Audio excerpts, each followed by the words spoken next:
want to share these? Oh, yeah.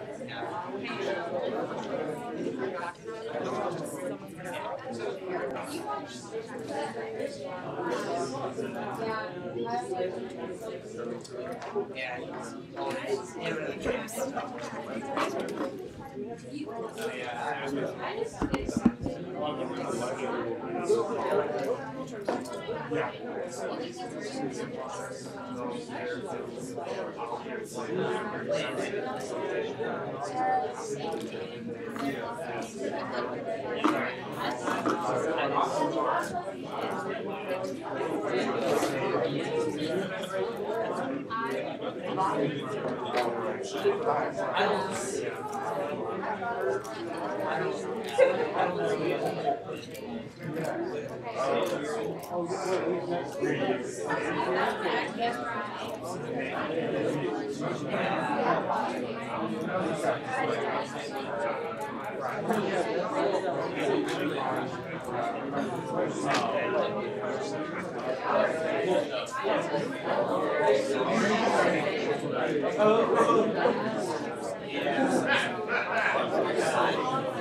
I call this meeting to order at 5:01 p.m.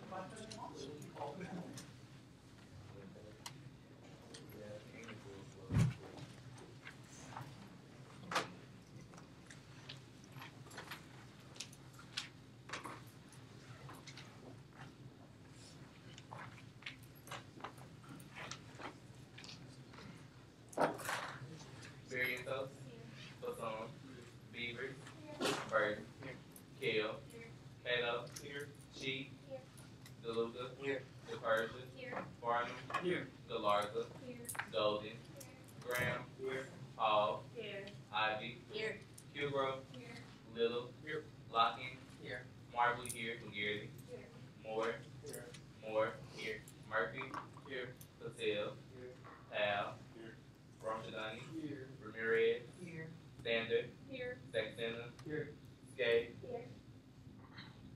Stephon, Spears, Street, Teeter, Deerion, Van Brunt, Waitsman,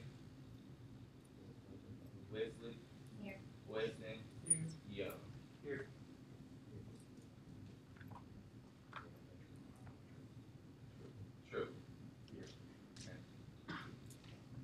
If there are no objections or corrections, we will approve the minutes from our March 11th meeting as distributed. The floor is now open for any students that wish to present. You're actually going to go in presenter so we can give you more time for your So just one second, because you're next. Okay. So we do have one presenter this evening. A representative for the Minority Mentorship Program is doing a SAPA appeal. So if there are no objections, I will suspend the rules for 10 minutes to allow him to present.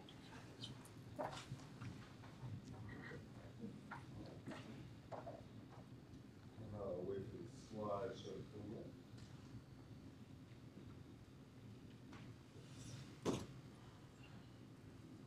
Okay, well, hello everyone. My name is Sidney Hunt. I'm the co-director for Minority Mentorship Program. And I first want to start off by saying thank you to the SAPA committee because they funded us with all of what we asked for our budget. But the problem with that was we were not able to receive a very, very, very important event that was supposed to be in our budget, but you know, just like humans, we are prone to make mistakes, and staff, we made a huge mistake without including our event. So going into that, let's go to the next slide. So why is this event so important? This event is so important because it's really setting the impact for our Transitions Week. Transitions Week is a very, very important week that we have for the Minority Mentorship Program, and that's when we have the minority freshmen come in, and that's where they get really acclimated and go through our events and our programs and things of that sort. It's not only inclusive to the minority students as well, it's for everyone, but we really want to target those minority members because we want them to stay at UCA. Longitudinal studies have shown that retention through students that feel like they belong is saying that students who feel like they belong here on the UCA campus, or any campus for that matter, are more likely to stay here on campus. In Minority Mentorship Program, our goal is so that students want to stay here on campus. And when we have major events like the one that we're trying to fund, this is like a very important part of having them stay. So returning and impacting the lives of minority students as well as campus culture. Just to go back on reiterate what I was saying, students are very impacted by what we're doing. We have a really good time. We're saying, hey, look, you guys can let loose, you guys can be a part of the academic setting, but you guys can also be a part of the social setting as well, which is what we do. And once again, just uplifting the culture that we already have, just to say like, hey, we're not too different from where you're coming from. Like, there's a lot of students just like you, and faculty members for that matter. So following past trends in marketing data from Snapchat filter in fall 2017, all that's just saying we had 81,000 people who used our Snapchat filter to publicize Transitions Week. That just goes to say what our program is doing, what our Transitions Week is having on the impact of students, the faculty members, anyone that's outside to say no, that we have a good time. But not only do we have a good time, we have a respectful good time, and that we're able to really make an impact because that's what we do for these students. All right, and we'll go to the next slide.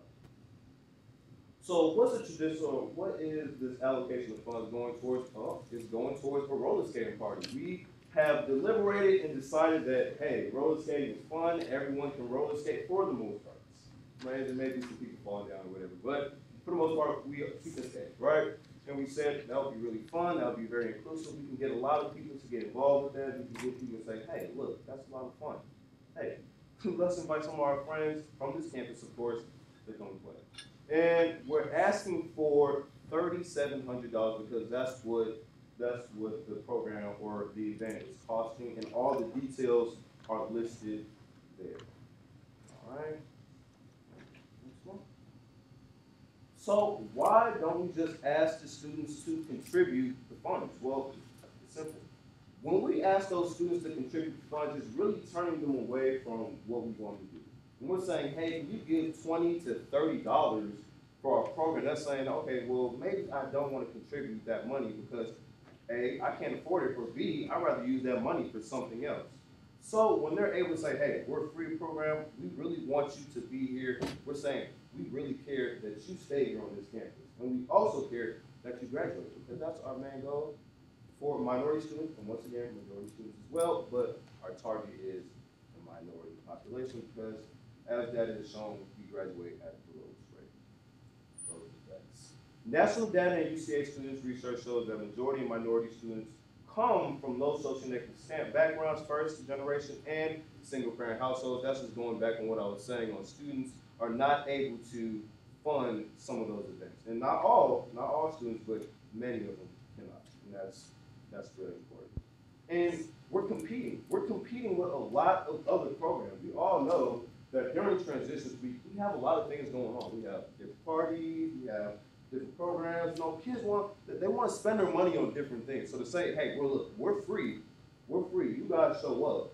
You guys don't have to pay anything. That's just saying, fam, free stuff is good stuff. Free stuff is always good stuff. I know if I was a freshman, when I was a freshman, if the event was free, I'm like, I'm over it.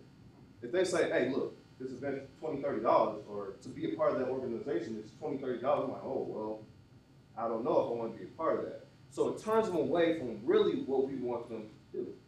So once again, to maximize participation in campus through programmatic efforts, that's also just to say, as the exec board for Minority Mentorship Program, we put a lot of effort into the programs and the events that we have. we take weeks just to decide on events that we can have for these freshman students, just to make sure that they want it, make sure that they want to be involved in it, and make sure that they want to participate as well as, you know, the mentors, things of that sort. So just to say, these are very thought out events. These are very thought out things that we do. And as I said before, everyone can make a mistake. We made a mistake. It was supposed to be in our budget. We have put literally everything, like if you were to look at our budget, we have our DJ, that's supposed to be centered around our skating rink. We have our event, so in the Fair Center, we have our event scheduled for the Fair Center. We have the money set down for that, and the rental, we already have the space rented out, and we already have the security for it as well. So really, we have thought out this whole program, and we just will really appreciate it if you guys were to review the budget. Thank you very much.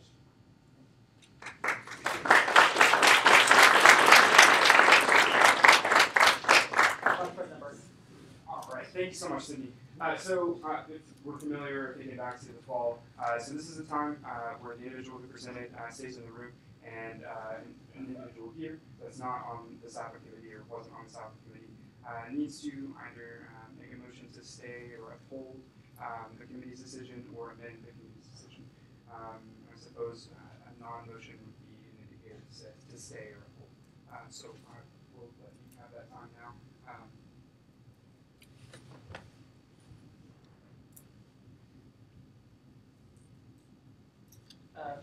Senator Kilbrough. I ask questions of the presenter. Yeah, absolutely. Oh, okay. Sorry. Hi. Yes, so I was just a little bit confused about what the $3,700 actually goes towards. Do you have other aspects of your event, but it's going to go towards all of that? Or? Yes. Okay. So the $3,700 includes all of those things. So you know how you have like all of these amenities with that. That's what the $3,700. $3,700 selling. I just didn't go into complete detail for this. Right. Okay, so is it going to be in the Fair Center? Yes. Oh, okay. Just need those. Okay. And we already have the Fair Center book, and we have paid for we have the money to rent it out. Okay, awesome. Yeah. Thank you. Senator Dirion. Well, Vice President Burton would be able to So theoretically, if we were to grant this group 100% of the funds that they're requesting, where would it specifically come from? From what I understand, it's supposed to come out of the $11,700 we have in SAFA emergency fund? It would come out of the SAFA account proper. Okay, so the $192,000 that we have from the last briefing that we had? Okay. Thanks. Senator Peter. Yeah. How many students will this be impacting when it comes to like freshmen? So when it comes to freshmen, we have a total of about 224 students. That includes the mentees, that includes the mentors, and that includes our advisors as well. But if you don't know, then maybe they want to say so. Right. But on a greater scale, we can also probably include other students as well. This is an open event to the campus, of course, not the strangers. Yeah, no problem. Senator Ramchandani. Yeah, so question is, have you done this in the past? Did you do this last semester or was this successful? So last semester, we usually have different events like each year, but last semester we had the Yin Yang Twins concert. That was pretty fun. We had a total of 450 people show up, and that was before, I think it was before Veterans Day or Memorial Day weekend. So just to say that we had that many students come and people from outside, even though that was going into a holiday, you know, just to show that we have anything like some roller skates or anything like that? No, we have not, but we have taken time to reach out to other schools and say like, hey, is this okay? Have you guys had any damage to the school or floors? They did in the basketball court as well, and they have. So we think it's going to be very successful. What other questions do you have? Senator Weston.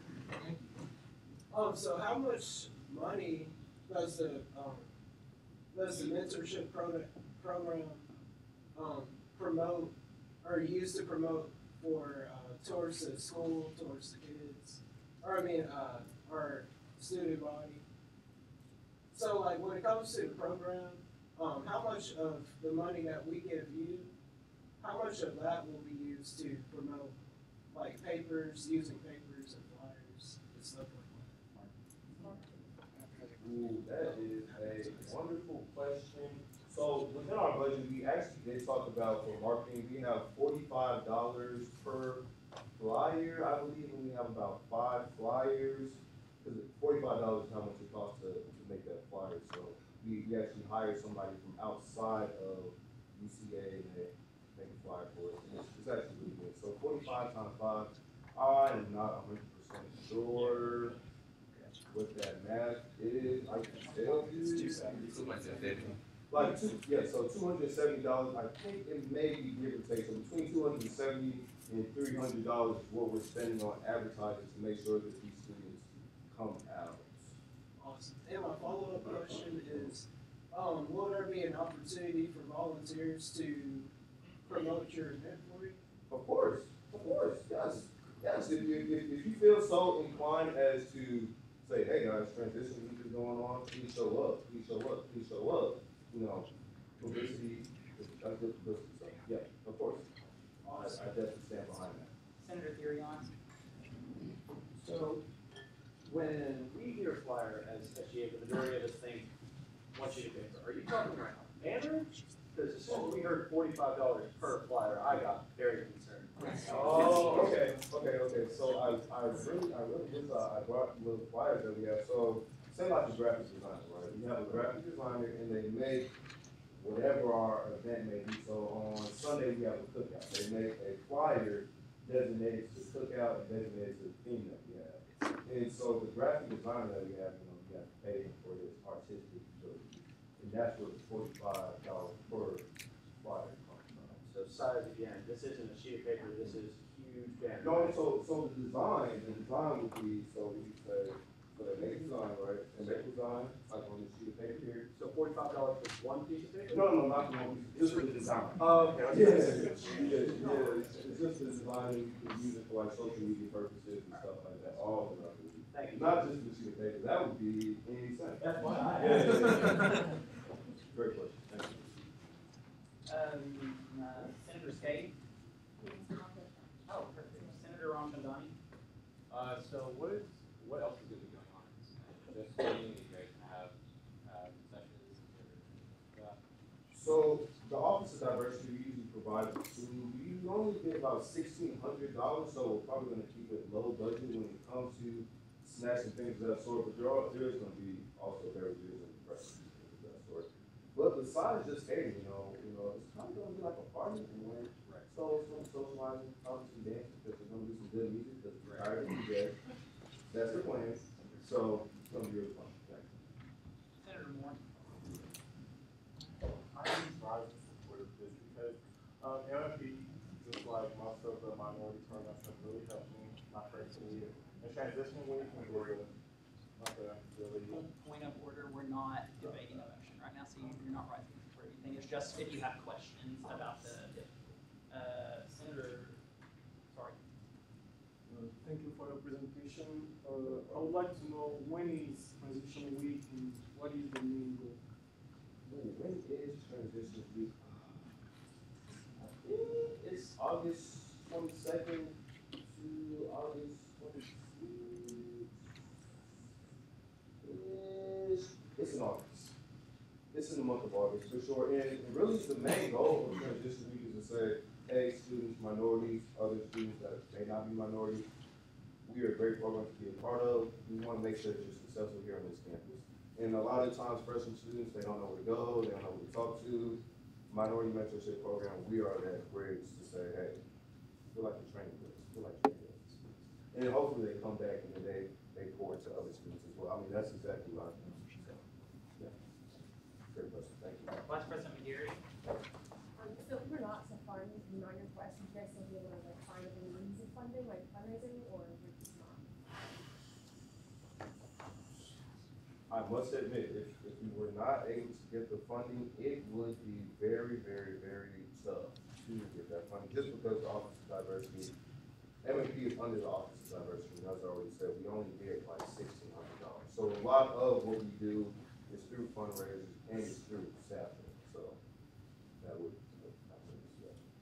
What other questions do you have, Senator Darion? Well, Vice President Burton, you have another question? Yeah. So this is mainly in relation to SAPA. So if the minority mentorship program came in with a total of, let's say, 6,000 ballpark for a total request, what would be the precedent for this allocation? Would it be somewhere around 60%, 50%, 100%?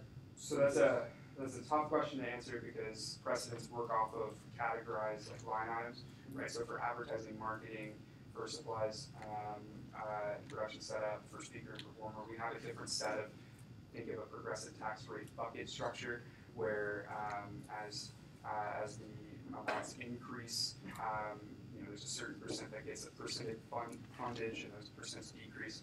So I can't give you a number as to what that would be because that's a continual decision in process with the committee. We talk about these precedents and we come back to them and we set them, but there's wiggle room. Follow-up question. Yeah. Out of your experience on SGA and honestly just ignorance of PolyPro, are we able to table this decision at all to where SAPA could convene as a committee itself where they have the experience and detail to go through this? No, so this appeal mechanism is specifically because it needs to get out of SAPA committee, right? SAPA committee's already made their recommendation. We've decided, or they've decided, to not consider the 3,700 for whatever reason, and it needs to be gone out if they'd like. And this is a mechanism for Sydney and the good people at NMP to come present to all 40 of you and make a case. So more honest. Thanks, sir. Yeah. What other questions do you have? Senator DePurchase. Oh, I'm so sorry. I don't know who this question's for, either Vice President Burton or you, but you said that, I don't think that they decided not to allocate it, right? You forgot to put it in the budget. Yeah, that's correct. Okay. So they did allocate the funds perfectly, as I stated in the beginning. That's why we thank them because they gave us exactly what we asked for. We just on our part we made a mistake and we did not put that event in play or in the budget, should I say? And that's why we're missing that 37. I'll follow up with a comment on that. So they did not put that in their budget, but they came and they said this is our mistake, and they presented it in front of the committee with that information anyway. And the committee decided to fully fund everything but with a mistake. So this is round 2. Senator Tribble. Any other questions?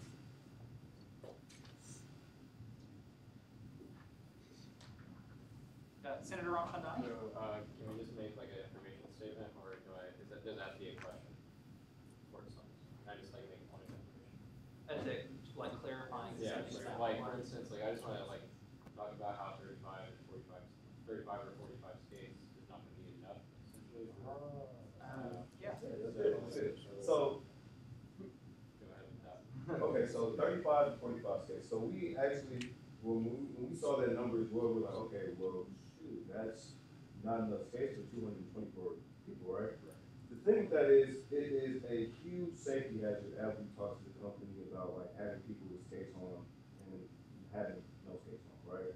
So in order to get around that, in order to make sure that's like a safe environment, we have 35 to 45 skates. The maximum that they can give us is 75 skates, but they said, based off of experience, and they went to like really major, like huge schools like University of Memphis, where they have over like 1,000 students, and they said, hey, look, they're only going to use about like 35, 45 skates.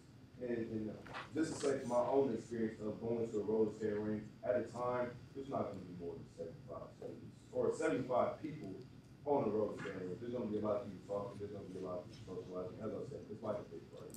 Right. So and some people just can't skate, but they want to be around that environment. So it's an environment that will really facilitate it, but skating is just the next part of that. It's just like a part of the. Right. Okay, I see. I feel like so when it comes down to the skating, do you have like rental times for that?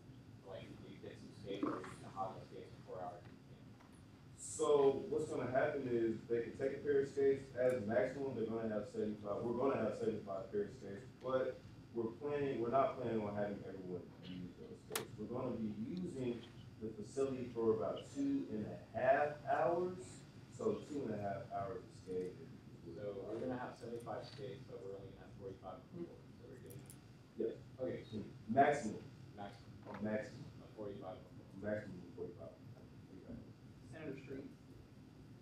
So I know you kind of talked about how you sort of would do it out of roller skating rink, but would that not be more cost effective and on liability since like UCA, if someone was to get injured while roller skating here, like who would fund that? And then if it was at an actual rink, it would be on that one person's, right? And then here it'd be on the university or on an empty, right? So that would be amazing if you could do it at the, like another roller skating rink, exactly. But staff doesn't fund traveling, so we would have to like transport all the students over to the Arkansas Stadium or what have you, for that. You know, if we can't get the funding for that, we don't want to like go through other hurdles. Do you know how much funding it would cost for a bus? For Just for like us, sorority events, I know that most of us do pay for like formal sort of rock and sometimes it's not as much as this. So just cost and stuff. that's actually a really great question. I am not 100% sure, but I know it'd be very expensive to transport 224 students to Little Rock for skating. But to go on like the safety issue as well, so we're gonna have everyone sign like liability forms to say, hey, are you okay skating? Is that not okay? Things of that sort. Also, to say on that point, once again, there's gonna be a lot of people that are not skating. So the people that can skate probably won't skate. They'll just be enjoying the environment, and the people that can skate won't likely. Okay, and then just to clarify and bring it back, because then I have a 5-point question. No, So liability wise, it would be on the students that we signed up over. right. Okay. You know,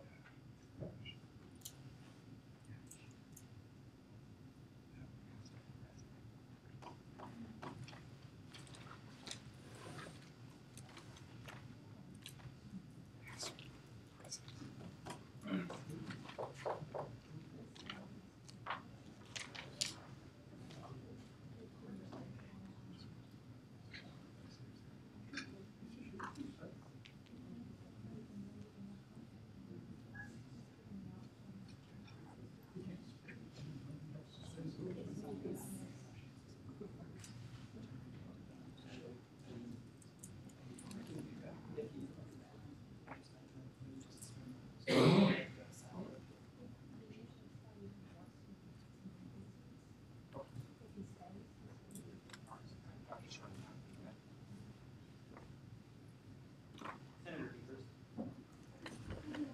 This might be a dumb question, but, so this event is like 1 day during Kansas City, right? So, is this kind of like a main event, or is it like one of the first few events? I would definitely say it's the main event. So we're gonna have a build up Sunday to Thursday, and Thursday is when we're planning to have the roller skating party. So it's like, okay, well, we had all this fun, we were serious. Oh wait, there's more. Boom. Roller skating. And to follow up on that, everything else up to that point is just been funded, or is it Exactly, just yeah. except for this? Okay.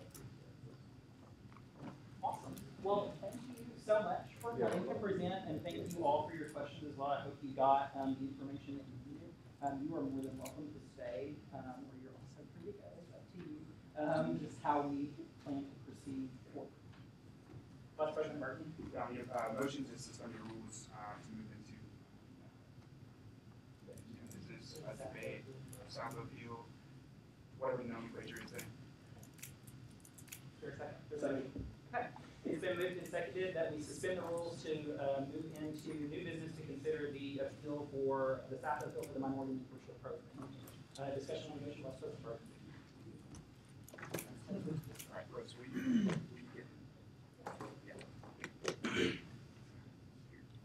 And discussion on the motion, Vice President Burton.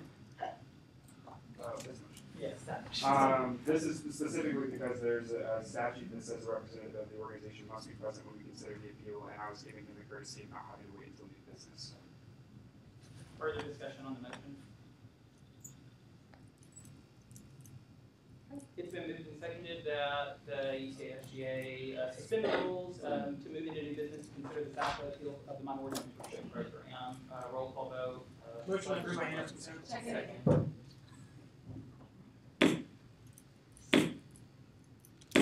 Motion passes. The rules have been suspended. Is there a motion to proceed? Senator Powell.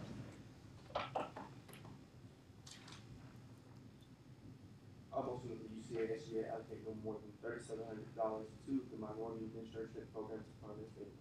Second. It has been moved and seconded that the UCASGA allocate no more than $3,700 to the minority mentorship program to fund their roller skating event. Discussion on the motion, Senator Powell. Point of information, Senator Powell on staff.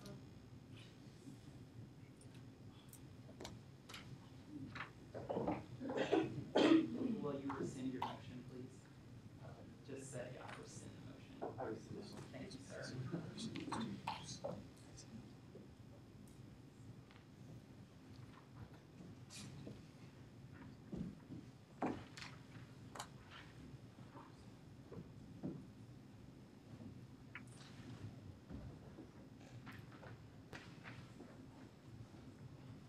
Move that the UCASGA allocate no more than $3,700 to the minority mentorship program to fund their skating event. Second.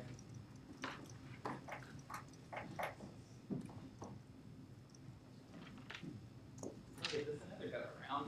So it's been moved and seconded that the UCASGA allocate no more than $3,700 to the minority mentorship program to fund their skating event. Discussion on the motion, Senator Story.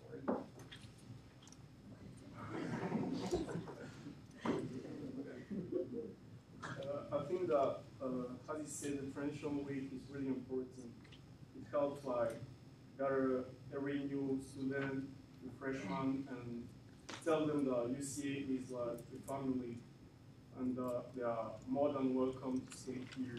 And as you said, it's the most important event of the transition week, so I rise in support. Further discussion on the motion, Senator Powell. On the staff committee, we allocate all their funds, so we've already paid for the security and supplies for the event. We just didn't pay for like the people to actually come and before they actually go to the event and stuff like that. Also I took part in transition week. Very important for, you know, a minority to come to the university and be like feel important, you know, and meet other minorities, you know, maybe find friends and stuff like that. Further discussion on the motion? Senator Durian. I rise in opposition to this motion simply because of the fact, after discussing with a few staff members, the entire staff budget for that we held this semester for the fall of 2019. From what I understand, it was maxed out.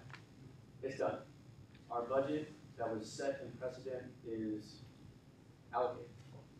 It's done. And if you didn't get the request in on time, or something went wrong, I understand that. I don't necessarily think that we should give them even 100%. I mean, 80% would put them at 2,960, or if we do 60%, that'd be 2,200, and that's just on precedent of what we gave on average to each RSO. I don't think that we should be doing anything near 100%. Senator Ramchandani. Vice President Berger, maybe the question. Did we go over our budget, or is it just threshold? To my knowledge, from what I remember, we had 118,000, and over that 125. So, when you talk budget, you're talking the 87.5% of the fee revenue for this semester. That number was 115, one something, right? So we went to 123, and it was about 11. However, as Senator Dion pointed out earlier, we had 192,000 in SAP account. So there's carryover and some wiggle room. So in a sense, the 87.5% is maxed out. Further discussion on the motion? Vice President McGarry. Well, since there's, Vice President Berger, a question. So if we were to follow precedent, how much, like what we did last this semester for SAPA, how much would be funding this semester amount? Do you know what the numbers? So I think Senator Durian asked a similar question earlier. So the committee sets precedents each semester, and I cannot mentally make a calculation based on those buckets and this, right, this would be considered production setup. And the amount requested exceeds even the precedent, so it would have gone to a committee discussion. So I really can't make a number. I can't do that. I'd like to write for this motion just because, you know, here at UCA, one of our core codes is diversity and inclusion. And I don't think that, you know, these students that are coming here next year as freshmen should lose out on an opportunity just because of a mistake made in calculation. Senator Farmer. Yes, I rise in opposition.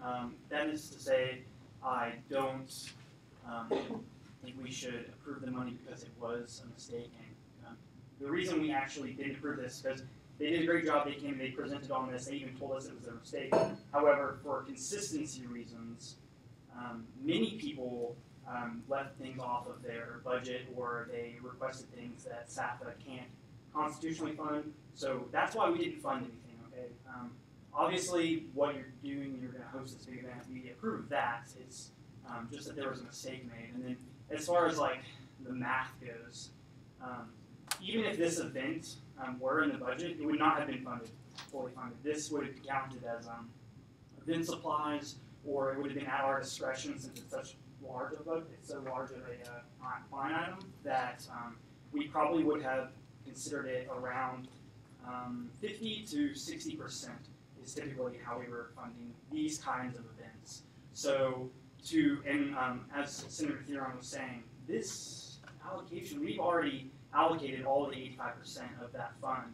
Okay, so we said that those organizations who came and actually requested the money correctly, we're going to fund those. They have precedent over those who don't. And since we have already gone over that by a small amount, because we do have that small amount of wiggle room, I don't necessarily know that allocating an additional $3,700 would be kind of very useful for the whole budget. But. Senator Watkins. Where to start? Okay, I rise in support of the motion just because I think it is a financial barrier that we as SGA have the means and finances to alleviate, despite the percentage, because Vice President Burton did say there is carryover and wiggle room. However, I do understand that it is a mistake and how that can go into SAFA Hill's precedent and how they applied the money. So that being said, I understand both sides, but I do think it would be right for us to allocate them the money at the end of the day. Senator Sanders. Just based on being on the staff committee, I rise in opposition. Just to reiterate what Senator Barton said, this was based on consistency things, and if we do this for this RSO, granted what they're doing is awesome for the campus, and this impact that they have on students is amazing. If we do this for this RSO, it opens a door for us, saying we might have to do this for other RSOs in the future that don't follow procedure in a way. So, just thought I'd be. Senator Georgia. Yeah, I just wanted to point out that this appeal process is here for a reason. Oh, sorry, I rise in support of funding it. And it's here for a reason.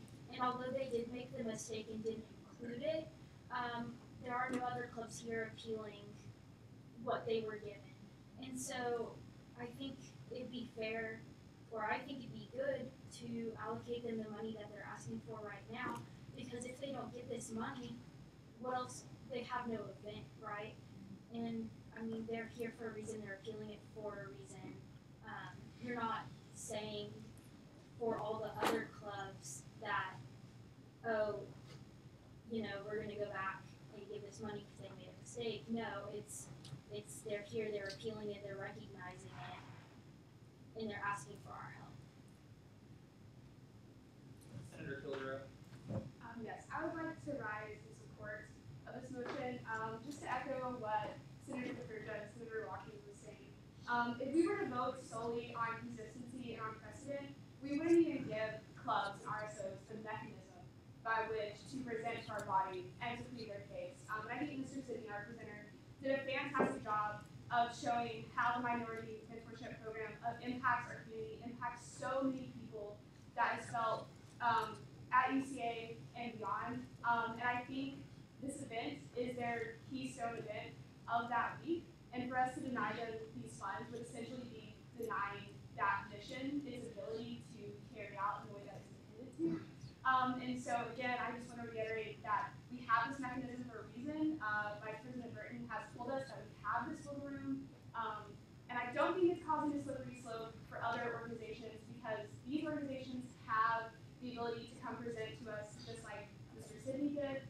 And no one is here to do that. And I would hope in the future that we would give those organizations the same consideration that we're giving them. But that's just not happening. So I support it. Senator Spade.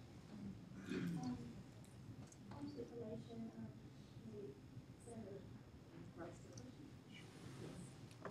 so how does our budget work? Do we get more funding as we go roll over into the next semester, or does our budget work on like how many events we do to gain money, or how does it work? No, so essentially each of you pay $15.50 per semester.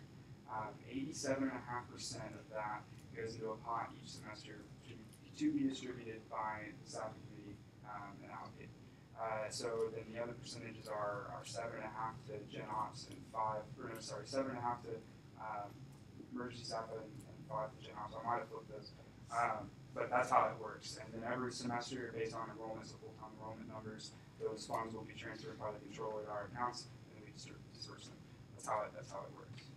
Yes, ma'am.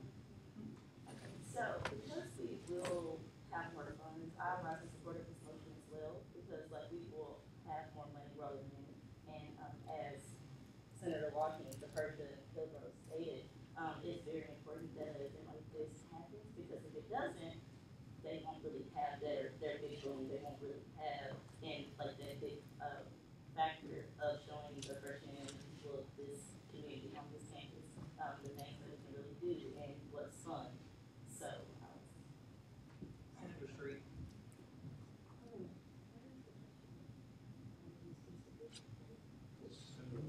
We have to make another motion to suspend the rules. During motion discussion, only senators are allowed to participate. Senator Van Bryan. Well, Vice President Burton, you have a question. So we up at 125, is that what I heard? 123, and we can go up to 192? No, we cannot. So how does that work? How much wiggle room do we have? That's my question. There's a float, again, I don't have the whole, there's a float over, I can't give you a number, but sometimes maybe 30–40% of staff funds aren't used for whatever reason. Sometimes those organizations can't bring in a speaker, hold the event, or whatnot. So some of those funds aren't used. I can't give you a number consistently over the course of semesters. I'll only give you what Senator Hugon said was our last budget balance tonight, 192, and of course that's counting. That's got both spring payment requests and fall. Well, it doesn't have fall, but you know what I mean. Yeah. So I don't have I say quote wiggle room, and that's a loose term. So I don't have a number for that, but we have excess. Thank you. You're on to speak on the motion. I move that SGA amend the allocated potential sum of $3,700 to $2,220 for the roller refund debt.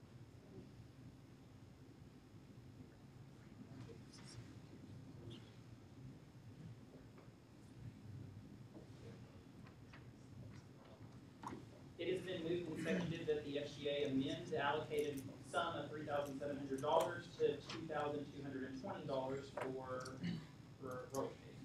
Discussion on the amendment to the motion, Senator Hugon.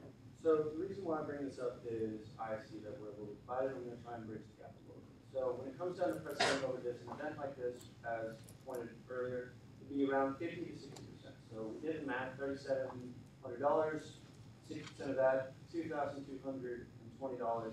And so with the leftover amount, we calculated that each person would only need to pay $6.50 to cover the rest of the spread on the estimated students coming to this event.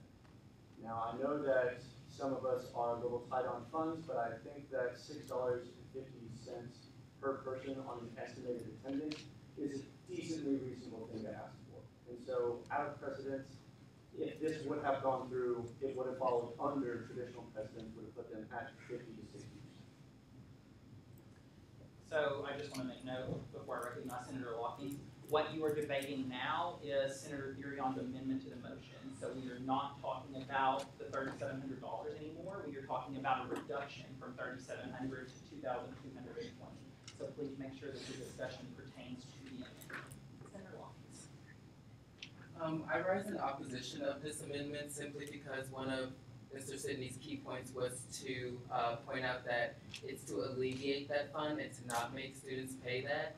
And just as Vice President Burton pointed out, our funds come from the Student Activity Fund. So I think that we shouldn't limit how much we're giving him. I think $3,700 is a reasonable request to pay for everything that he's asking for. And also, I also don't think we should be the people to say that $6 isn't a feasible amount for them not to pay because we don't know what anyone's circumstances are. And another statistic he pointed out for the MMP is that minority students often come from low socioeconomic backgrounds. So the whole point of us giving this $3,700 is so that they can, once again, come into this program, know that we want them and that we care about them, and not to make them pay to have fun. So I think we should allocate the $3,700 and vote no on this amendment because I don't think they're being unreasonable. Further discussion on the motion? Senator Moore? Yes, I rise in opposition of his amendment. I was still, going back and forth whether we should approve the $3,700 or not. But if we're going to approve it, it doesn't make any sense to charge $6. Like you said, minority students, you never know anybody's situation. So like we give them the benefit of the doubt. Main focus is to give those younger students the benefit of the doubt, right?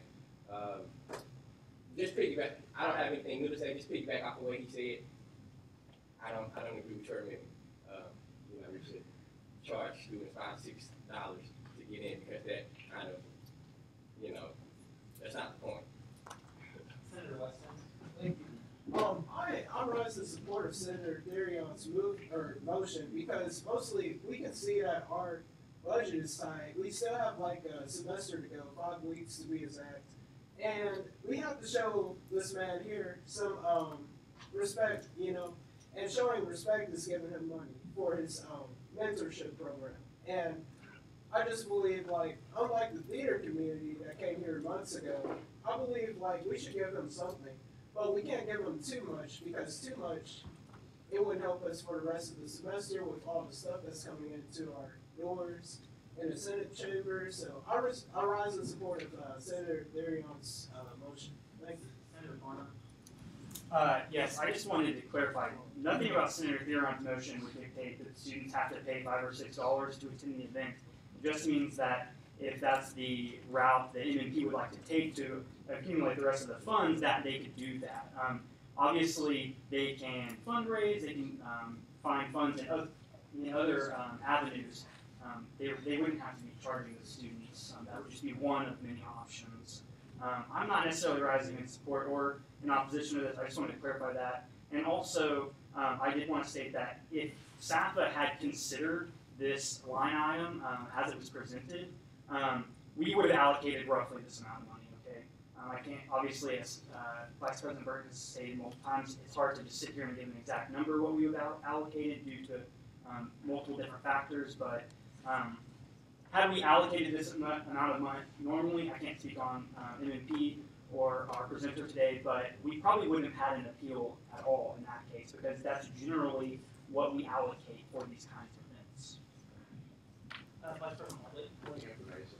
I'm not rising like at this moment or anything, but just based off what Senator Weston said about how much we have enough money for the rest of the semester, we have 5 weeks left in the semester. Just for everybody's information, the money that we use for the rest of the semester doesn't come out of our staff budget, it comes out of our general operation budget. So the money that we allocate today, if we did allocate anything, it wouldn't be bothered with anything we have going on, like a zero project or et cetera like that.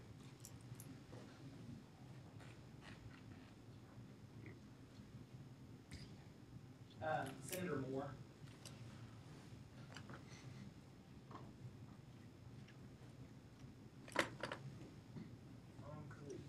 Senator Thurion, Absolutely.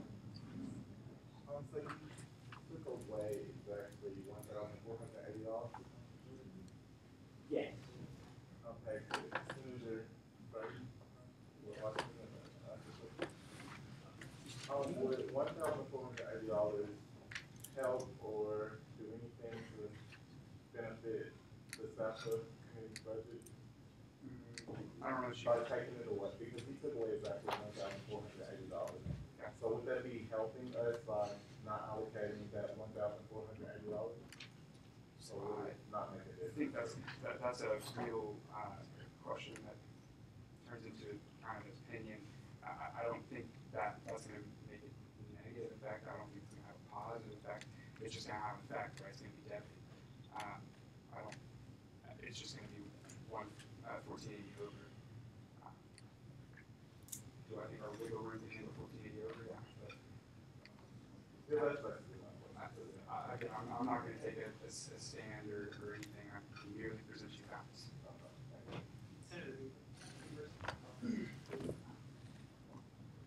With Senator, I was not super knowledgeable on everything that's happening, so I just want to clarify something. So the pot in which this money would come from, I'm not sure what that pot is and what kind of a dent would it make on that pot. Okay, so every month I give an account breakdown sheet. Okay, so those are accounts. They're indexes within our account. So the 87.5%, for example, that comes out of this student fee money goes into the SAFA account. That 7.5% goes into the ESAFA account. The 5% goes into the GenOps account. Right, and so I can take every time a transaction is processed, a disbursement request is processed, you make it to that account. Right, so literally there's no possibility that this money can come out of anywhere but the SAFA account. Does that make sense? And again, I can't make a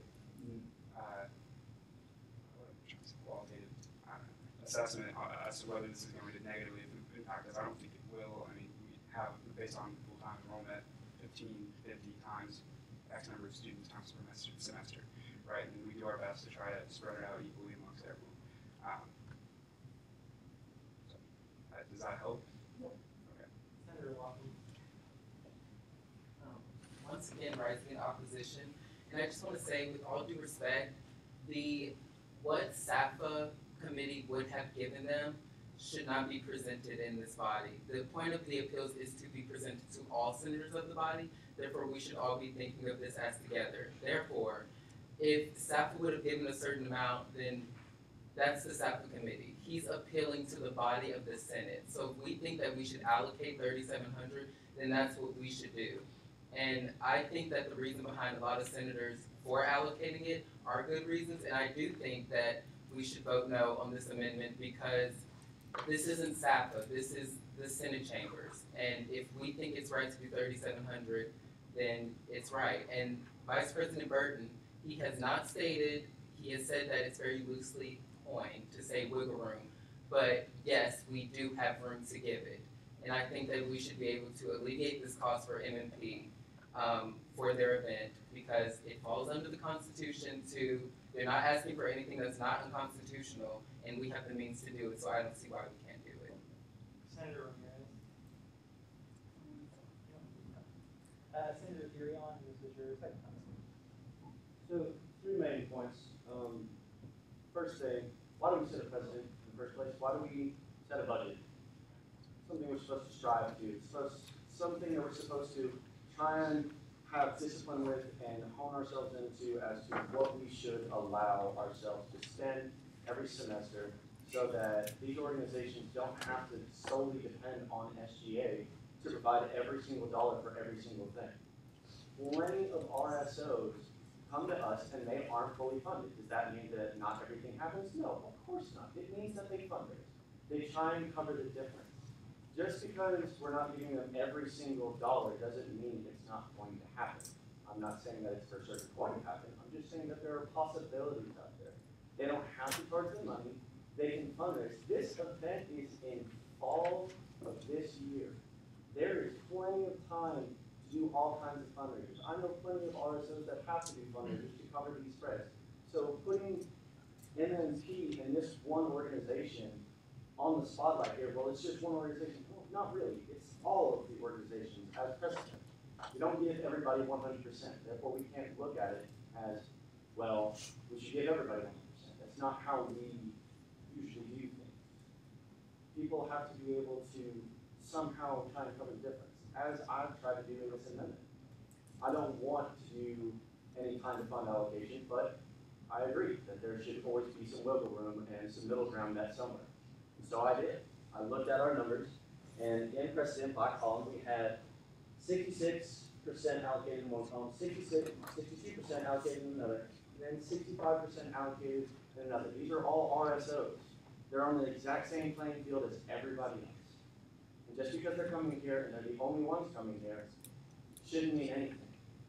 They are a part of the student body. They apply just like the rest of the student body. They should be treated like the rest of the student body. Senator Persia. I rise in opposition of this motion. First off, we keep talking about precedent, and I just wanted to point out appealing is a precedent. Second, as Senator Locking said, it's our responsibility to decide what happens and what funds to give. We represent the student body. Think about your constituents and what they would want from this. Think about the benefits your constituents are getting. Think about our UCA community. What would they want? Keep this in mind when you vote. Senator Powell. I'll rise in opposition. We're talking about president and budgets, and this is bills, and it doesn't really, this is a student body, this is not SAFA, that's our committee. This is, every RSO has to come to us, so we can't say what if, and what if, we have to handle every case by case situation, scenarios. Also, this isn't just a party, this isn't something you need to go pay for. I think this is like a groundbreaking event, and it's something that I don't think you should pay for, you should be able to go and just participate. Now, parties charge, there's a party, you can go to, you have to say, look, do whatever you have to do. But this is that, so I don't. And then if they charge, which, I mean, the money that they're getting, it's like, so if they start to charge, like, they don't have enough time to like fundraise. I mean, they could, but that's like scrounging to get or something when they're coming in here and they're throwing in enough money. Any further discussion on the motion?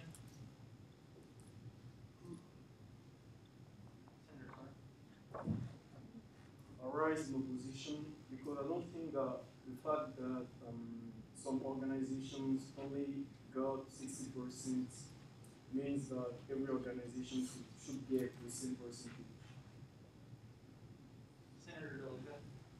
Yeah, because we've already done President, I support this motion. Further discussion?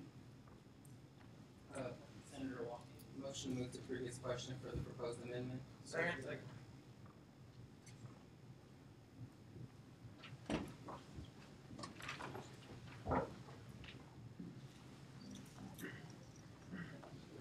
It's been moved and seconded to move the previous question for the proposed amendment. Roll call vote, Vice President Washington.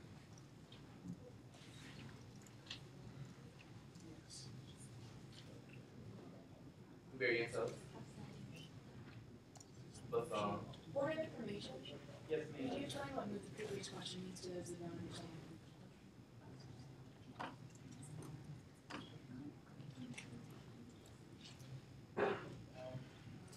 Senator Locking's, your motion's out of order. A member that has debated a motion on the floor is not allowed to call the previous question. So I ask that you rise and rescind your motion, please. I rescind my motion. Senator LeBron. If we move the previous question, do we automatically start voting on the amendment or on the original? The amendment. So moving the previous question right now would end the debate on the amendment, and we would go into voting for the amendment, which is to reduce the amount from 3,700 to 2,200. So discussion will resume. Any further discussion on the motion? Senator Weston? And this is. I rise. Oh, sorry. Thank you. I rise in support of the motion because I don't believe the whole Senate body is going to approve that 34, whatever amount it was, the higher amount, with the fact that we have like our budget and all this stuff in question. So I rise in support of this motion because I believe that this motion will have a better chance of passing. Thank you, y'all. Further discussion on the motion? Senator Peter? I moved the previous question. Second. We moved the previous question. Moved the previous question. Roll call vote, Vice President Martley. Bury yourself. Yes, you are voting just on the previous question, which is to end debate, and we will go straight into a vote on the amendment to the motion. Bury yourself.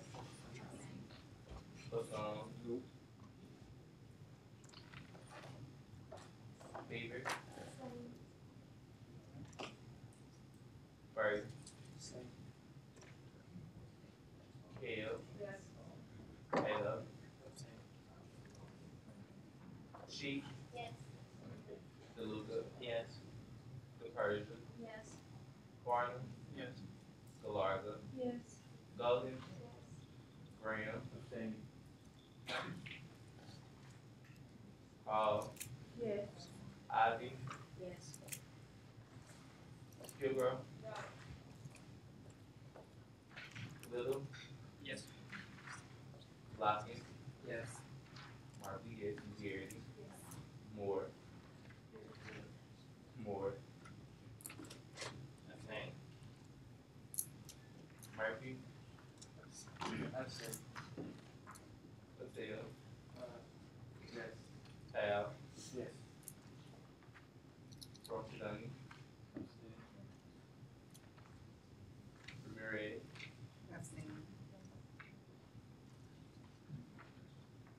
Sander. Yes. Saxena. Yes. Skate. Yes. Stefan. Yes. Spears. Yes. Street. True. Streeton. Yes. Teeter. Yes. Dearyon. No. Tribble. Yes. Van Bryant. Yes. Wesley. Yes. Weston. Yes. Young. Yes.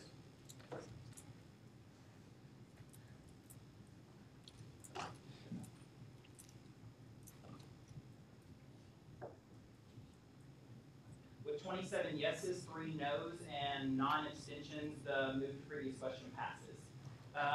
So it has been moved and seconded that the XGA amend the allocated sum of $3,700 to $2,220 for the road ring.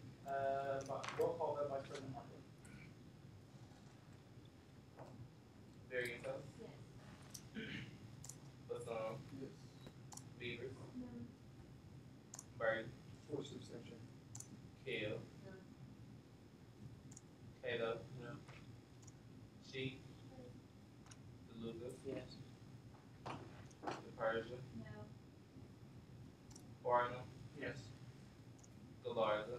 Abstain. Golden. Yes.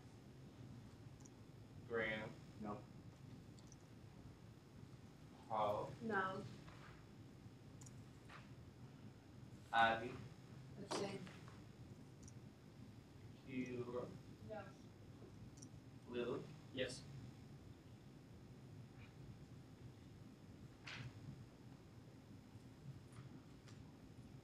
I'm sorry, Little. Yes. Lockett. No. Marley. Fourth abstention. McGarity. Moore. No. Moore. No. Murphy. No. Patel. Yes. Powell. No. Rochidani. Yes. Ramirez. Yes. Sander. Yes. Saxena. No. Skate. No. Stefan. No. Spears. Yes. Street. Yes. Teeter. Yes. Dearyon. Yes. Tribble. No. Van Bryant. No. Wesley. Abstain. Weston. Yes. Young. Yes.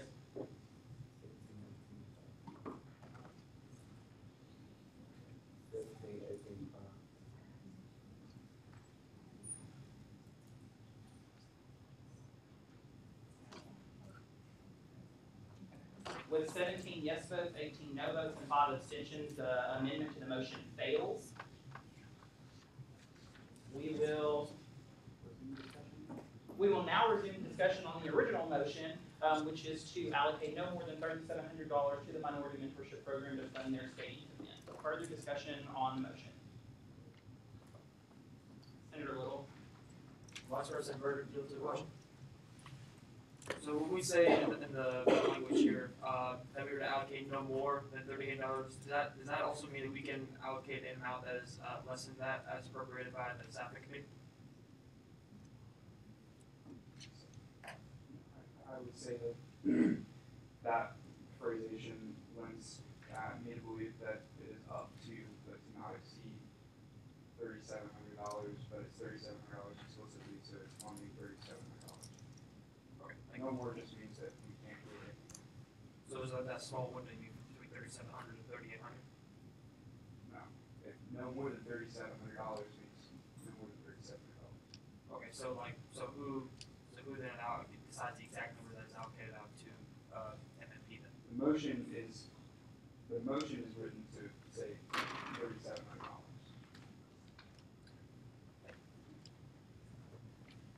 Further discussion on the motion. Senator Farnham. Okay, again, guys, rising opposition, I don't believe this event wouldn't happen if we didn't fund this money, and I mean that to say that, as the presenter said multiple times, they already have a DJ, they have security, like this event is going to happen. Whether or not it has a skating rink is obviously what we're debating, but for 35, 45 maximum people to be skating at one time for 4 hours to give $3,700 for this, I just think it's an irresponsible use of funds. Unfortunately, they didn't even put the budget in on time. I just don't necessarily think we should be funding this. I tried to go for the compromise. I thought giving them 60% was a fair amendment made by Senator Theron, so I voted yes for that. But to give them the full amounts, even though they are appealing, they are doing a process that is precedented, they would not normally approve this amount of money, approve this amount of money. Senator Skate. So even, I'm not in support of this motion, because even if they wouldn't originally approve this amount of money, this is not a separate hearing, we are the body representing the student. And so in my opinion, personally, if you study the sheet, they had a threshold amount that they were looking at, and so they did go a little bit over the threshold, but if you look at the remaining balance of what they have left, there is a bit of wiggle room, and this particular event would be amazing for our students and the people who are coming to this campus. And so I would just love for people to think about that and not look at it and really as if it was a separate hearing.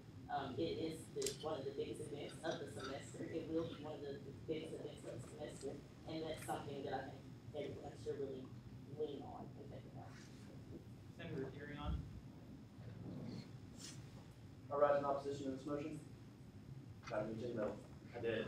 I can't do 100% out of principle. Like, that's just not how this works. You don't come back after it wasn't even put in the original statements to begin with. It wasn't done right. And when it comes down to, no, this isn't SAFA, this is the general body, that can't apply. SAFA is made by senators. The reason why we're not all on SAFA is because it wouldn't get done on time. That's just how it works. This committee was made of students, by students, for students to expedite this entire process. No, not 100%. Not Senator Skate. Okay, so I would love to stand up and say again, I rise in support because, like you said before, it's not SAFA, but at the same time, to rise in support is just supporting the students, and we have the room to make this happen and to not be completely damaged or hurt. And so I feel like it's logical to make it happen for the students because that's who we are here to represent. And MMP is a huge program on campus that helps push that. So. Senator Skate, that was also your second opposition. Senator Saxena. I rise in opposition of this motion, and basically I was on the staff committee and going over what Senator Farnham said. Even if they do not have the roller skating rink, they can still have an event, and they can go ahead and plan something else. And they again also have the possibility of getting funding from other sources. So that's all. Senator Moore. I rise in opposition. Senator Farnum finally made it clear. I was trying to figure out exactly what $3,700 was going to. I rise in opposition because the event is going to happen. They've already paid for, from what I'm hearing, it seems like they already paid for a DJ, they have the venue, and they even paid for advertising, right? So if they've done all that, it seems like I'm giving them $3,700 to get 35 skates on the floor and a possible lawsuit. So either way, if the event is already going to happen, honestly, the event is already going to happen. They're going to come. They're going to get this great community together. But we get them $3,700 for a possible lawsuit and 35 skates for 224 kids. It doesn't quite make sense. So I rise in opposition of the funds because the event is already paid for, and it's already going to happen. But we're just taking away skates and the sport and say, hey, let's just party. It sounds like that's what they wanted anyway. Let's just go party, have a good time, have an after set, and that's about it.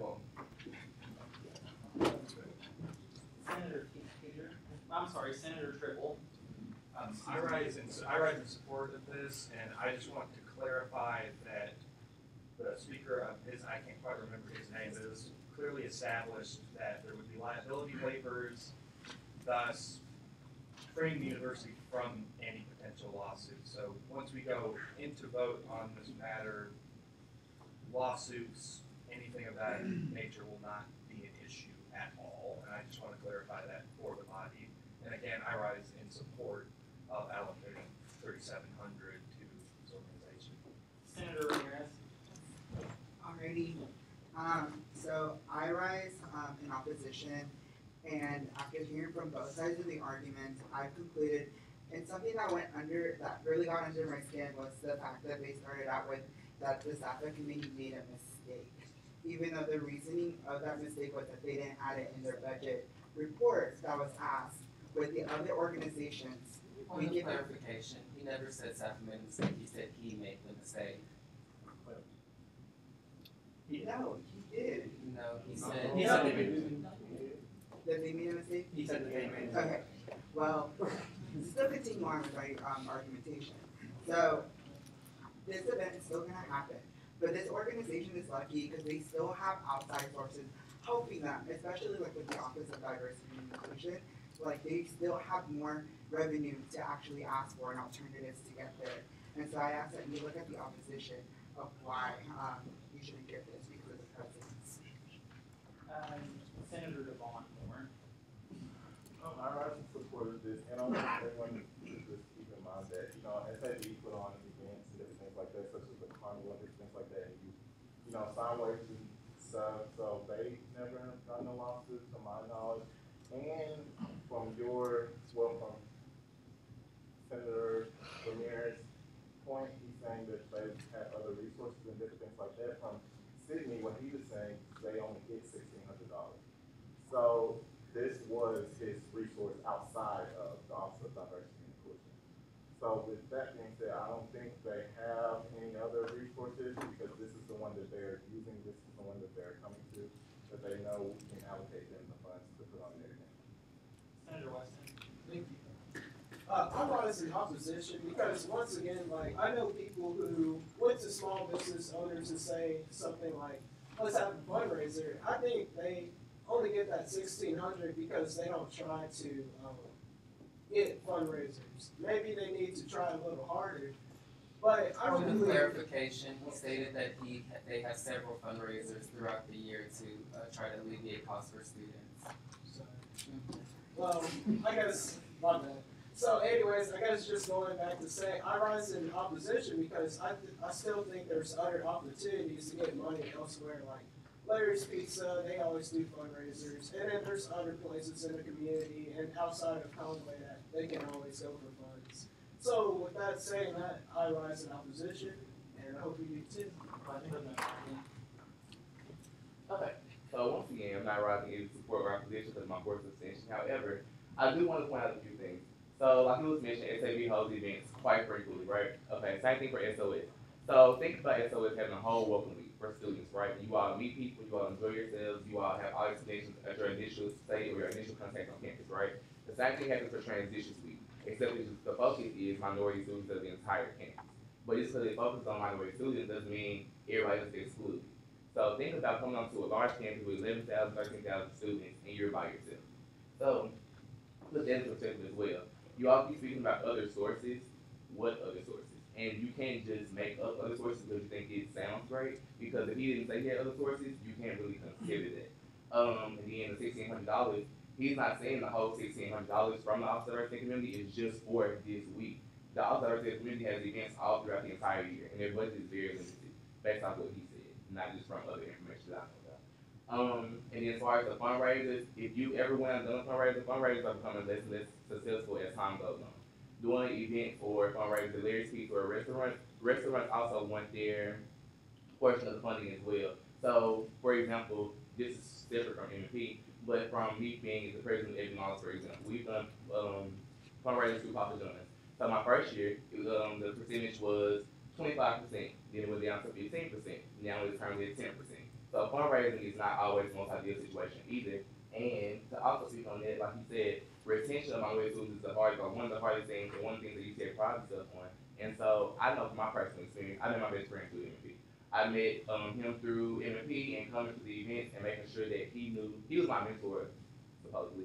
But we got to know each other, he took care of me, he made sure I felt home on campus because I came from Pine Bluff by myself. And so, not trying to say that the organization of M&P needs the money, but think about the students that it's going to impact. Think about yourself, think about the students that you're taking away the opportunity from to go somewhere and actually enjoy themselves. It's not so much of the money because SGA has the money to give. It's not so much the liability because they're going to have waivers. So all of these things that you're considering, I'm not saying they're irrelevant, but think about the impact that they can potentially make on students. And the impact that it could have made on you if you would have went to the event or the events that you did go to as a freshman. We all had a starting place. And so don't get into the habit of being so strict or so forced about what you should and what you should not give, because I'm sure we've all made a mistake before, such as not turning in an assignment or research paperwork, showing up to work late and not getting fired, things of that nature. So just because a mistake was made doesn't mean the world is over. Senator Watkins. I just want to rise in support again, and I've tried to throughout my previous statements show my respect for the SAPA committee, and we do respect their decisions, and we're not saying that they did anything wrong. I'm just saying that we have the ability to allocate these funds. The arguments for against allocating these funds were for lawsuits, which he cleared up when asking questions. He told us exactly what it was for, and he told us the reason behind the retention rates and all of these things, liability forms. He told us that the reason they have 35 to 45 skates is because it is a safety regulation that the company puts on them that they are following. So he has given us all of this information that senators are arguing against and somewhat degrading him and blaming him for making a mistake and then saying it's his fault that he doesn't get it. So I think that we should allocate these funds because quite frankly, nothing has been sticking. People have, if you listen to everything that he said, every argument that's coming up in opposition towards it, he clarified in his presentation. So I just think we should allocate it because we don't have a reason not to. Senator Spears. I would, as a SAPA member, I would rise in opposition to this because primarily the job of the SAPA committee is a very laborious process. We made our decision with the event in mind. We still approved, as he said, the majority or the maximum amount that we could have funded MMP with that in mind. So MMP may not be able to bring in roller skating rink, but they will still have the facets and the ability to bring in an event. I think we all agree that MMP does a wonderful job on this campus. And I personally love the fact that UCA champions places and people in groups like that. But at the same time, a process of SAPA, we debated this in detail of whether it should be considered or not considered. But unfortunately, due to different regulations and different rules that we established for fairness reasons, and I get that they can still appeal to the Senate, but at the same time, it would be, I wouldn't say unfair, but it would be ineffective to say that the event would not be able to take place, because to piggyback on what Senator Moore and Senator Farman said, the event very well could take place, and we have still equipped MMP with the abilities to succeed and to reach people, but maybe not in the same specific way. Senator Wesley. Point of information, I have this little sheet that Vice President Burton gave us. I'm just asking whether or not the MMP fund that it shows on here, the $2,313, is that what was granted, with whenever, like, the initial request that came in, like, before the mistake was realized? I'm gonna yield it to Farm. Yeah, so Senator Weston, for those of you who have this, if you still have it, if you look on here, it actually goes into great detail. Every single considered and allocated amount. So if you look in the second column, is actually where M&P is listed. It says here considered $2,313.84. That is not including the $3,700, obviously, because we did not consider it whatsoever due to the quote-unquote mistake for not including it. So what you see here is that if we did not consider that, which we didn't, they asked for $2,300 plus or minus, yeah, $2,313.84, of which we allocate 100%. Okay, so that's what these numbers are. Thank you.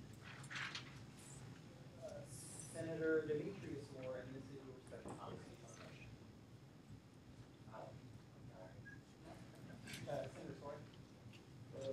Move Vice President Burton Hill to push. Yes. If the SAFA committee considered the MMP didn't follow the right procedure, why did we give them the opportunity to present today? Yeah. So the process, the appeal process, as I see it, is more holistic, right? So it gives them the mechanism to question all of the decisions of the committee, not just if they were unsatisfied with the amount, but the fact that we didn't consider $3,700 after they presented it, right? That's, I don't know, you can read it both ways if you wanted to. Every organization has a right to appeal, and that was their grounds for appeal. Any further discussion on the motion? Senator Furion? This is also your second time to speak on the motion. So just to give a point of clarification, so in our reserves we have $192,000 fall. What was totally requested from the staff committee was $191,000. We have it in budget. We fund everybody 100%. Why not? It's because there is precedent. There are fail-safes to make sure that this organization can keep going and have things that are truly emergencies. I'm just going to leave it there. There has to be a limit somewhere. Just because we can do it doesn't mean we should do it. And now I rise in opposition. Senator Weston, this is also your second time to speak on the motion, too, if you still wanted to speak. I just want to rise in opposition one more time because, like, we're not saying we don't want diversity. I'm sure we all want diversity. What we're saying mostly is just that we don't see the need to fund this roller skating. They're still going to have the DJ, like people said earlier. I just believe this is not the smartest move to make, and just for that reason, I rise in opposition. Senator Little. I'll move the previous question. Second. The previous question has been moved. Roll call vote, Vice President Martley. Second. Objection. Roll call vote, Vice President Martley. Barry Gonzalez. Spasson. Yes. Beaver. Spurgeon. For suspension. Hill. Kettle. Yes. Cheek. Yes. DeLuca. Yes. The Persian. Yes. Barnum. Abstain. Galarza. Yes. Golden. Yes. Graham. No. Hall. Yes. Ivy. Yes. Kilgrove. No. Little. Yes. Lockton. Yes. Martin. Fourth extension. Gary. Moore. Moore. Yes. Murphy. Yes. Patel. Yes. Al. No. Ramchadani. Ramirez. Ramirez. Yes. Sanders. Sanchez. Yes. Skate. Yes. Stephon. No. Spear. Spears, Street, Yes. Cedar, Yes. Darion, Yes. Tribble, Yes. Van Bryant, Yes. Wesley, No. Weston, Weston. Yes. Yes. I was still making the mind, sorry about that. With 27 yes votes, 6 no's, and 7 abstentions, the move to previous question passes. So it's been moved and seconded that the UCASGA allocate no more than $3,700 to the minority mentorship program to fund their skating event. Roll call vote, Vice President Motion roll call Marley. vote. I mean, vote by ballot. Ballot vote. Unanimous consent? No. No. Ballot. Motion for a roll call vote. Call for Division. call for a division. Motion. Just say call. The Division. call for division. Second. Roll call vote. That's a roll call vote. Oh. So, Vice President Marley, roll call vote. Barry and Phillips.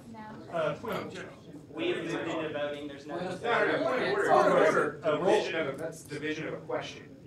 Because we're voting on, we called for a roll call. I believe it's probably pro that No. a valid vote is automatic. I don't believe it gets voted on. Oh. I know what you call it. I'm questioning the use of a division of the question. We didn't say division of the question. You didn't call division of the question, you called for division, so you do roll call.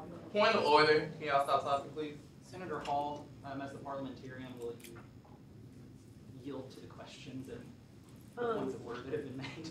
He didn't call for division of the question, he called for division so that we could do the roll call vote, so that's what it should be happening at the moment.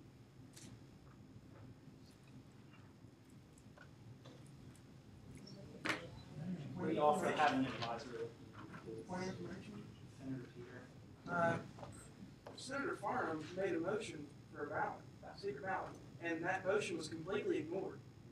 You can't make a motion with a pending motion on the table, though, because he wasn't amending the current motion, so we went into a roll call vote for the motion. So it's out of order to make a motion while there's a pending motion laying on the table. So where would he have done that? Where would I have done that then?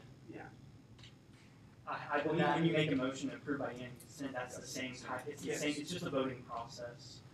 And it is in order, I'm sorry.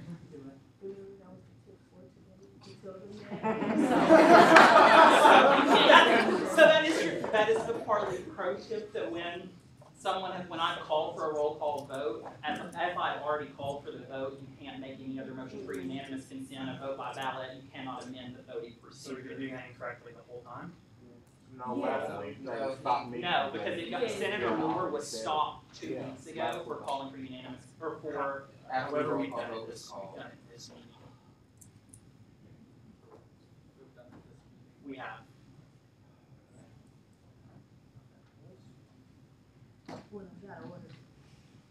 So, for consistency's sake. Well, I want that to say because it was done wrong. One of the mentioned things was done wrong. So if you corrected this wrong, I strongly oppose that. Senator Durian. Motion to suspend the rules for this voting block so we can go and act on precedent simply because he had no opportunity to declare this motion whatsoever because of lack of knowledge of politics. Is there a second? Second.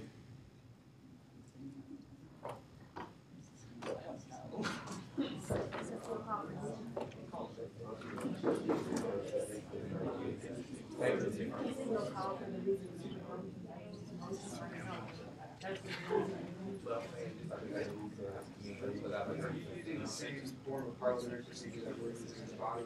Are you using the same form of parliamentary as we're using? Are you using the same form of parliamentary procedure as we're using without the non-special rules? Y'all using Robert's rules? Robert. Yes. Senator Larza, order please. Is there any way we could take like a 5-minute recess and we could sort this out, or? Because I feel like there's a lot of confusion in the room, and maybe a 5-minute recess will help a lot of people clarify what's going on. The body's going to go into recess for 5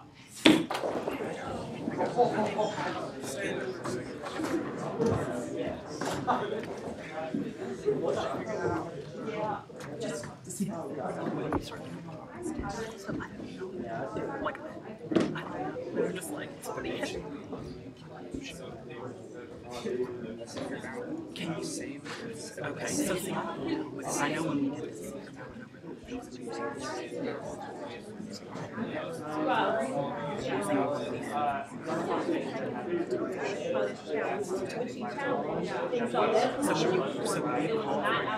think it's in there, but it just says like I think it's basically saying call for decision question.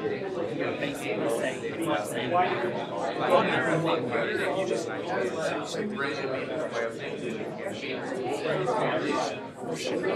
No, it's not like this. It's when you call division, that's not dividing emotion into halves. That, I mean,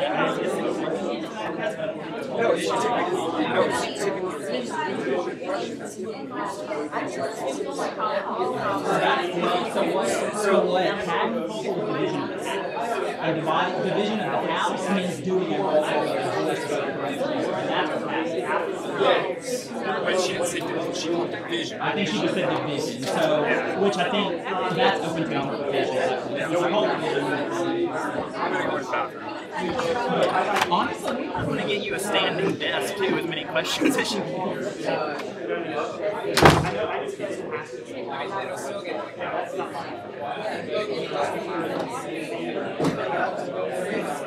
I love the picture.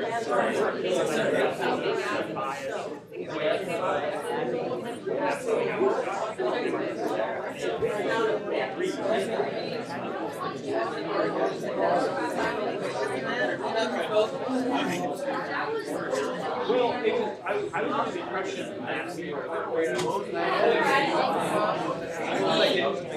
I can make it. And I just found it. Similar to what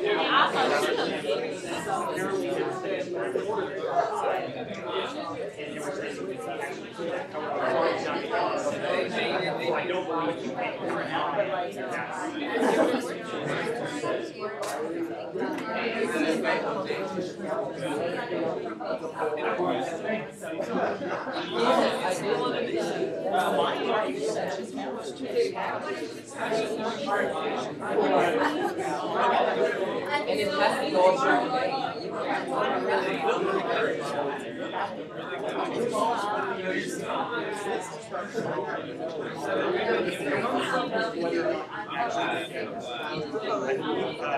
That's one of these.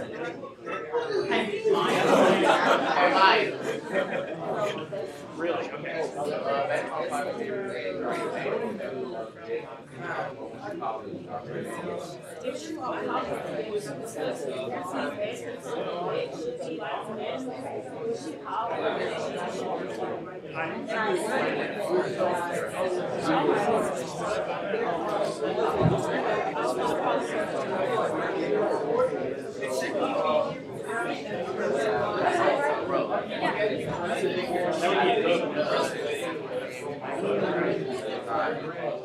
I'm just going to keep moving the producer down.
Based on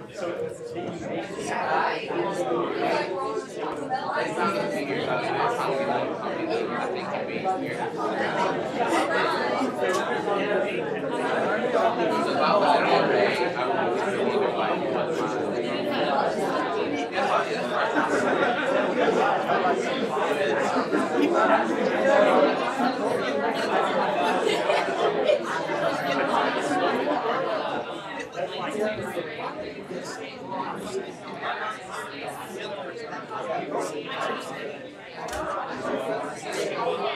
So I'm ready for this to be a big fat snow, but just to stay big for a little bit more.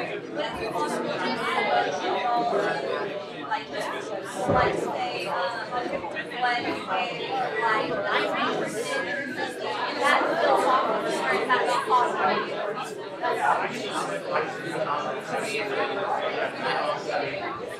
A motion to amend it?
Josh, 25 minutes.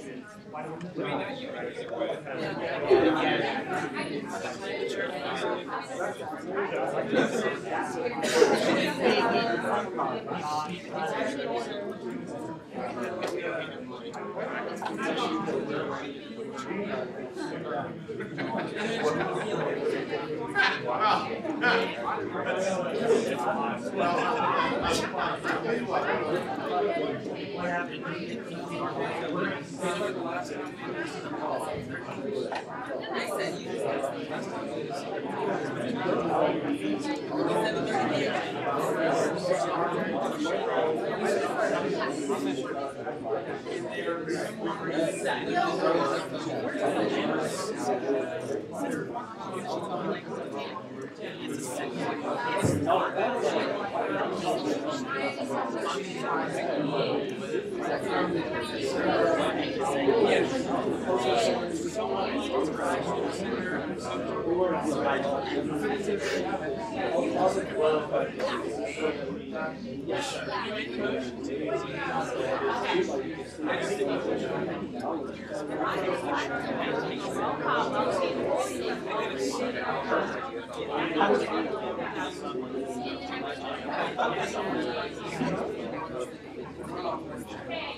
Let's give it.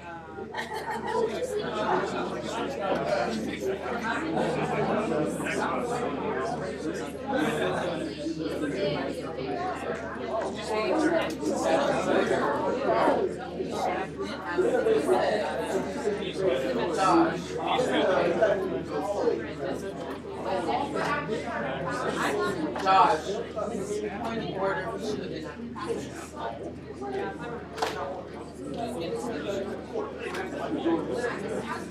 Hey, Jamal, how many minutes do we have now? Recess is being extended for 5 minutes. Please keep Tom's.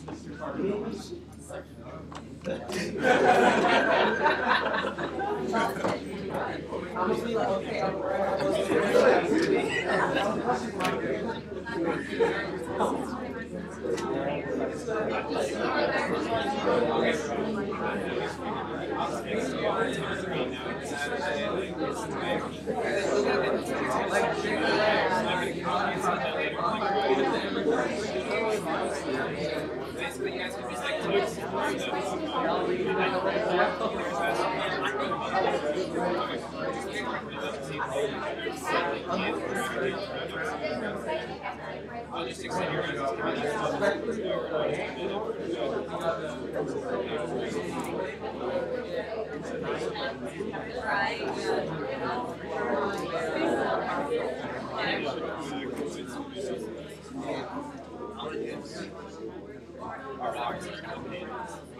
Right, the payment.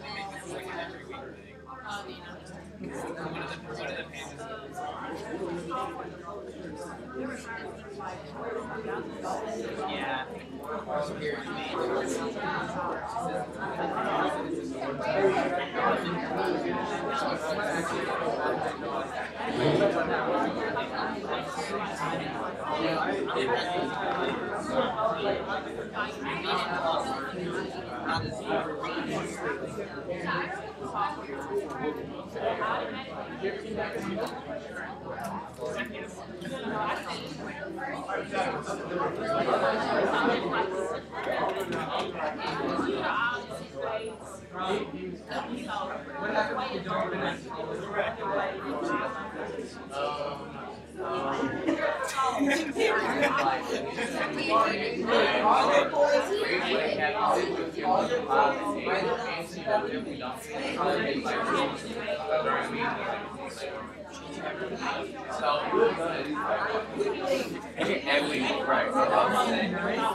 Well, time's up. Point of order.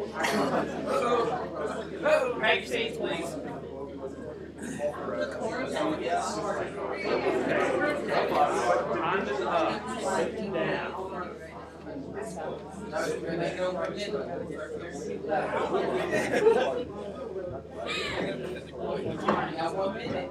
I got one.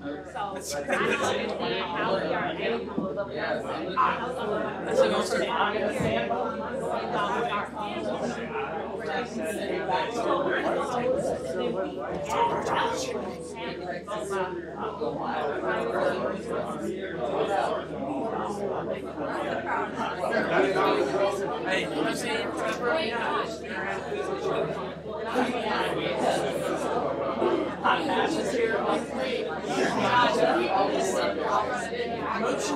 just raise the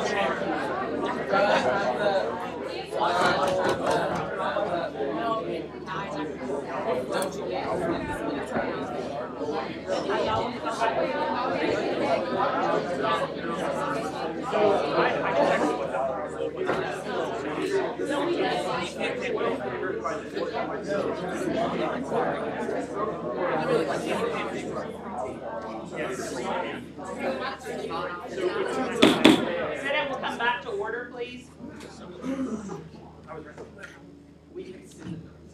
Point of order, recess. Recess is over. Point of order. Recess is over. Like, The senator has the right to finish his statement. okay, I didn't know that ahead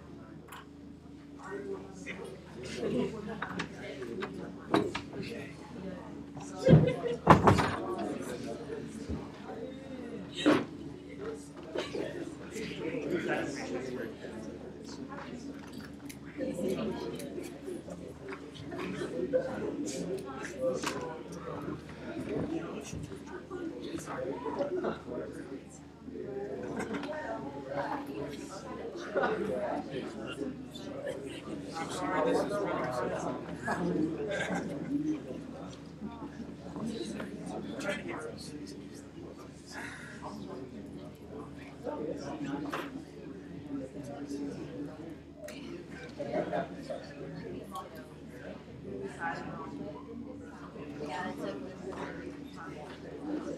Okay, Senate will come back to order, please. A motion was laid on the table to consider our vote via secret ballot. Is there a second? Second. So it's been moved and seconded. This motion is not debatable. It is amendable. So is there any amendments to Senator Kilgrove? I would like to make it to a roll call vote. I don't know. Second. Yeah, so point of information, how do you, I think what their confusion is just me trying to, I can't read your mind, but more so of how do you amend something of that nature? Like, it's not a monetary amount, you know, just how do you amend voting by ballot? It's either vote by ballot or not vote by ballot.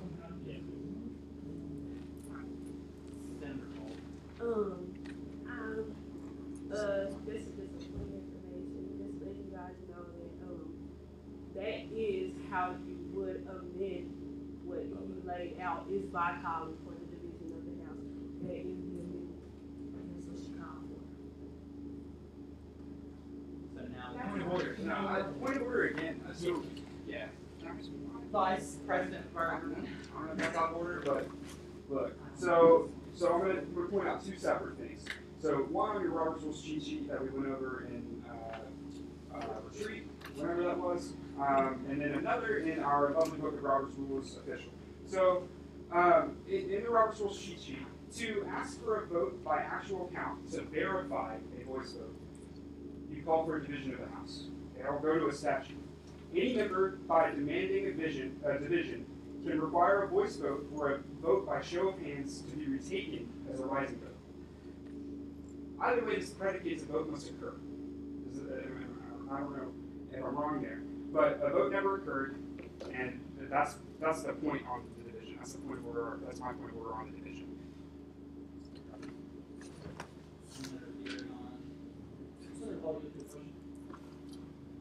So with this amendment, we've gone over amendments with you in the past, and I believe a lot of this is just code changes and stuff like that. Since it's a completely different thing, is this amendment even possible? You're asking If her motion to amend for a division on his ballot vote, is that even possible? Since his was automatic. I yield to the president because I'm not sure if we're going by the paper or if we're going by the book.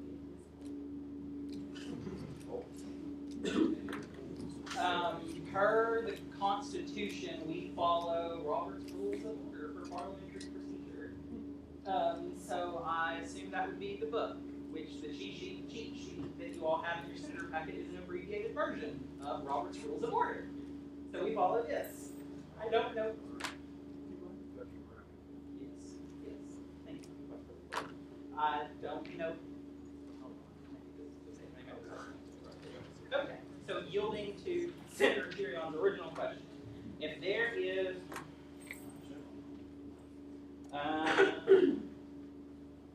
there's something about, I don't remember the page, but I remember Advisor Phil showed it to me, so I'll find it if I have to. But when it comes to making a motion to do a ballot vote, secret ballot vote, it does say that it is not debatable, but it is amendable. Defining what it means by amendable, I don't know, to be quite frank. So I can't tell you if Senator Kilgrove's amendment is in order to change it from a secret ballot vote to a roll call vote. I do not know the answer to that question. All I know is it says in this book that that motion is amendable. This amendment, we can vote on that, right? Yes. So there will be discussion, right? Yes. Yes. So as it would stand, we would go into discussion. We would go into a vote about the method for which you want to vote on this motion. Yes, Vice President Burke. Yeah. So on 412, in cases in which there's no requirement that a vote be by ballot, a ballot vote can be ordained by, or ordered by a majority vote, which may be desirable whenever it's believed that the members are, may thereby be more likely to vote their true sentiments. Does that make sense? So that's expressly to Farnham's spirit of making the motion, and by my reading, a ballot vote can be ordered by a majority vote.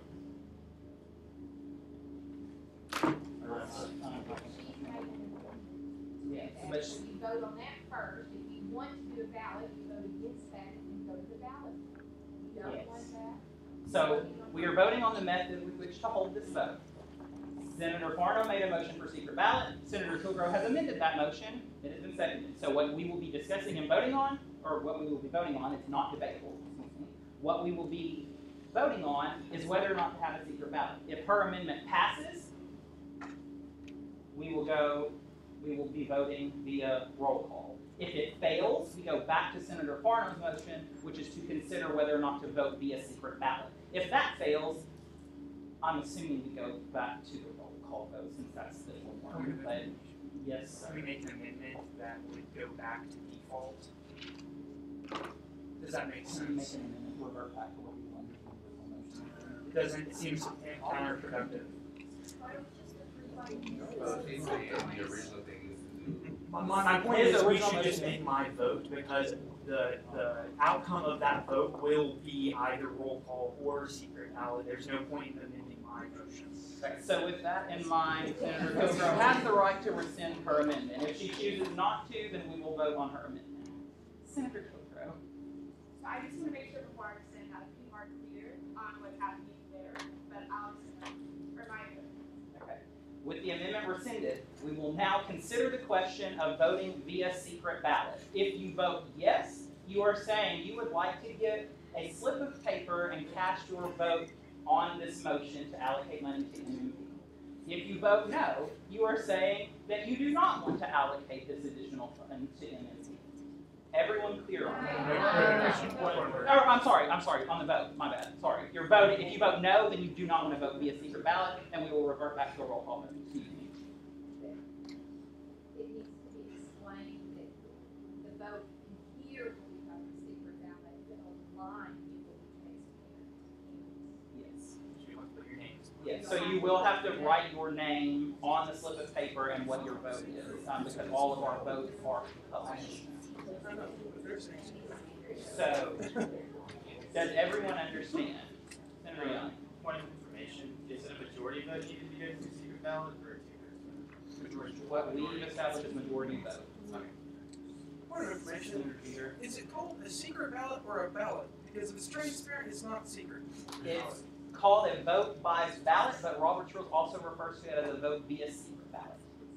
And I believe it is referred to as secret ballot because the other members of this body at the time do not know how other members are voting. Now, of course, you will find out in the minutes when Vice President Marcus sends them out with the vote. So, are we clear? Everyone's understanding? Please make sure you know when he says that we're starting to vote, you can't speak. So if you have a question, just speak. This is not debatable. So if you have questions or you're confused, please let me know right now. Okay. It has been moved and seconded that we consider a vote via secret ballot for the pending motion for the Southwest Bill Agreement. Roll call vote. Very hands up. No. Sorry. Beavers. Burger. Kale. Taylor. Sheep. DeLuca. Yes. The Persian. No. Barnum. Yes. Galarza. No. Golden. Graham. No. Hall. No. Ivy. No. Kilgrove. No. Little. No. Lockett. No. Marbley abstain. McGarity. Moore. Moore. No. Murphy. Abstain. Patel. No. Powell. No. Romchadani. Yeah. Ramirez. No. Sander. Saxena. No. Skate. No. Stephon. No. Spears. No. Street. No. Cedar. No. Tribble. Metherion. Yes. Tribble. No. Van Brunt. Abstain. Wesley. Weston. Abstain. Young. Yes. With 5 yes votes, 29 noes, and 6 abstentions, the motion to vote via secret ballot fails. So it's been moved and seconded that the UCASGA allocate no more than $3,700 to the minority mentorship program to fund their skating event. Roll call vote, Vice President Martin.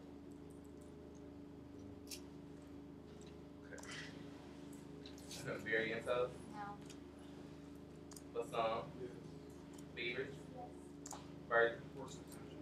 Kale. Yes. Cato. Yes. Cheek. Yes. DeLuca. No. DePersia. Yes. Barnum. No. Galarza. No. Golden. Graham. Yes. Hall. Yes. Ivy. Same.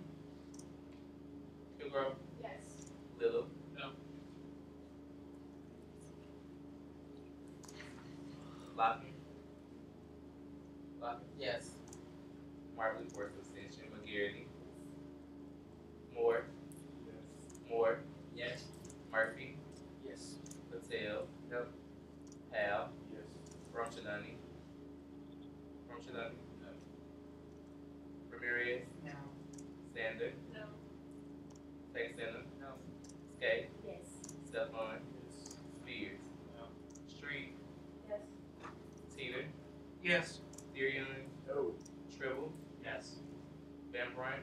Yes. Wesley. Same. Weston. No. Young. No. With 21 yes votes, 15 noes, and 4 abstentions, the motion passes.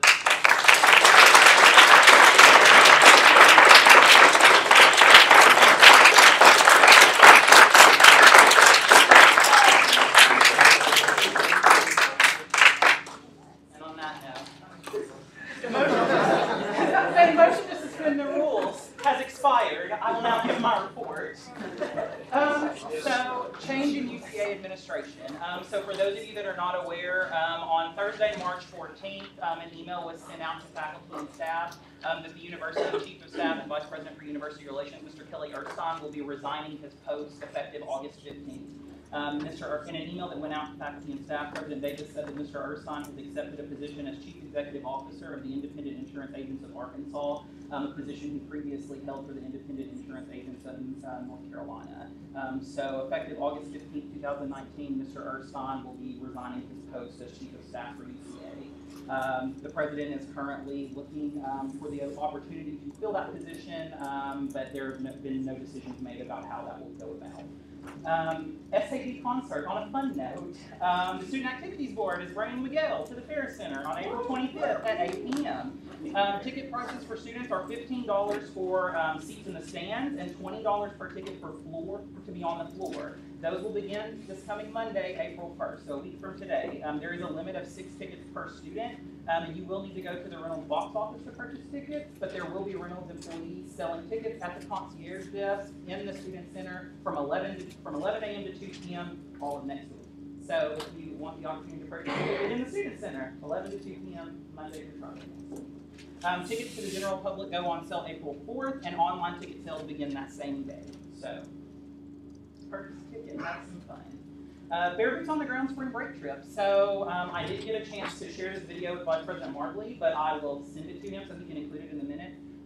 Ms. Holbrook sent me a video message from the students that were coming back from Memphis, and they basically did a thank you video for SGA because we helped fund part of their trip. So I just want you to know that the students that went to Memphis for Bear Boots on the Ground, and the students that went to Puerto Rico had a blast. They participated in a lot of service projects, made a major impact, and that impact is possible because of all of you in this room. So I want to thank especially Vice President Burton serving on the Bear Boots on the Ground committee and being such an active voice for Bear Boots on the Ground this year on Senate. And for those of you, all of you, your contributions to Bear Boots on the Ground has a great impact on our student body, and you make a great impact around the world. So congratulations for that.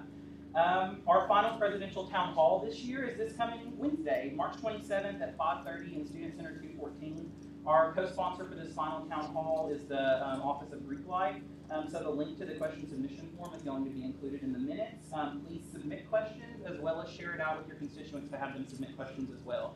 This is an opportunity for students to ask direct questions to the president and to members of the administration as well as to myself and members of SGA. Spring 2019 candidate interest meeting. So our candidate interest meeting is tomorrow at 4 p.m.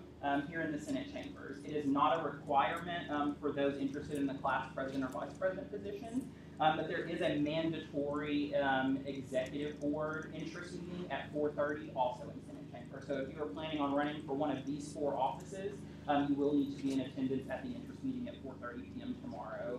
Please let either myself or the chair of the Election and Rules Committee, Senator Beavers, know if you will not be in attendance because we'll need to make an arrangement to accommodate that if you have class or work or something of that nature. Campus talk. So the final campus talk of this year will be next Tuesday, April 2nd at X period in Ida Waldron Auditorium. So the presidents of Faculty and Staff Senate, as well as myself, give updates to the campus about the various projects and tasks that we are working on within our respective bodies. This is also where President Davis and Vice President Newton will give an update on the university, so major projects and initiatives happening here at UCA. And Ms. Newton will talk a lot about the budget and kind of what our fiscal year moving forward is going to look like. So please make an effort to attend and encourage other students to attend. So at the last campus talk in February, we had a really good showing of students, but that's not always the case with campus talks. It tends to be a lot more faculty and staff showing up, but this is open to the entire campus community. Next week in Senate, President Davis and Vice President of Finance Newton will be presenting. So they are probably going to cover some of the same information they'll cover in the campus talk the next day. But please come if you have questions. So this is your opportunity. You've got President Davis here. You've got Vice President Newton here. If you have questions about tuition fees, things going on here at UCA, concerns, this is your opportunity next week to bring those directly to the President while he's speaking before our body. Ending on a lighter note, not just yet. We have 3 full business meetings left after this week, and then we have our kind of prelude meeting before the end of your banquet on the 22nd. So we will meet in this room 4 more times, but we have 3 full business meetings left after tonight. So as you are working on projects and initiatives, if there are still things that you want to consider, start having conversations now this week to figure out if that's realistic to accomplish some of the goals or the ideas that you kind of still have floating around, and let's finish the semester strong, finish the year strong. Now ending on my lighter note. So to Senators Van Brunt, Tribble, and Beavers, I want to say fantastic job. So before we left for spring break, they presented to the Faculty Senate on open educational resources. They got compliments from the President and the Vice President of Faculty Senate, from the Provost, as well as several faculty senators. We're very impressed with their presentation. They were very prepared, answered all of their questions, and I think that there are several faculty that are wanting more information about OER as we kind of explore what the realities and the possibilities are here on campus for that initiative. So thank you to the 3 of you for doing that presentation, because I think that that was a critical element of buy-in that we needed was from faculty. So I commend you for your work on that. Also to the SFAC committee, great job on a successful peak hearing with the publication board. So good work, keep it up. I know you have more coming. And then to Senator Sander and the Community Engagement Committee, she'll probably talk more about this, but I want to thank all of you for your hard work for Save Our Students. I know it was the week before spring break. There were a lot of things going on, but Senator Sander was a rock star that whole week. Her committee put in a lot of work. She put in a lot of work, planned a very successful kickoff event in the Capitol. as well as other events throughout the week. So thank you all for participating, for sharing flyers and things on social media, because this is what we're here for. We're here to serve and educate students, provide them with additional resources, and you help to do that. So with that, that is the conclusion of my report. Do you have any questions? Vice President McGarry. Okay, so thank you to our administrators, Lisa and Claire, for being here today. You guys are enjoying the meeting so far. So in front of you, there are 4 surveys, paper surveys. We're going to have another paper survey. So this is on the DeVito project. If you want student input on the initiative that we're doing. So these are all due by Friday at noon. So one of them is to fill out, and then the other 3 are for you guys to get like non-senators, just students to fill these out. So yeah, if you don't fill one of them out, each one you don't fill out is 0.5 merits. And the surveys that you fill out yourself, make sure you put your name on them, so I know that it's you that turns in. And then 2 more surveys, they'll be in my student mailbox, and then I'm also having Franz and Vice President Martin send out in minutes. And then engage tabling and passing around this sign-up sheet. This is for the Engage Committee. They are setting up a table outside the Student Center to kind of see, like, ask the students and have them the survey that Vice President Martin made is just kind of asking people, like, what they think about the making for the Engage program. So if you can sign up, that's awesome. It's Tuesday and Wednesday this week from 11 a.m. to 2:30 p.m. So I'll pass that around in my report. And then if you're interested in my position, this will come to me. If you haven't signed yet, still go to the meeting tomorrow, the one for the second one if you're interested. And I'm happy to meet you. Just text me or email me. And then probably throw on the report, consider a call. That was my tip. What they said is exactly what I had written down. So, thank y'all. What questions do you have for Vice President McGarry or Senator Hall? Vice President Martin.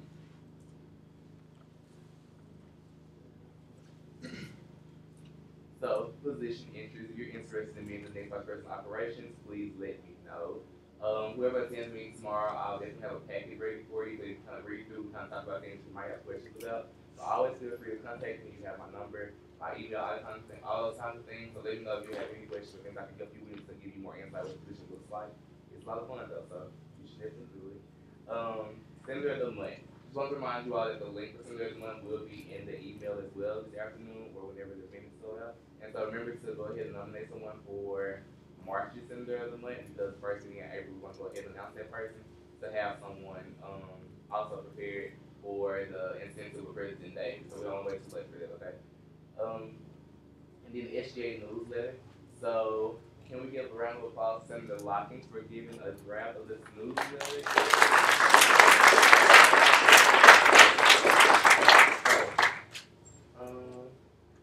Let me pull it up for just a slight second so you all can see what it looks like. Yeah, it's a rough draft. It's not complete yet, but we're going to show you all. And then you can give any feedback you may have, and if you forgot to include anything or something, you had the opportunity to do that as well.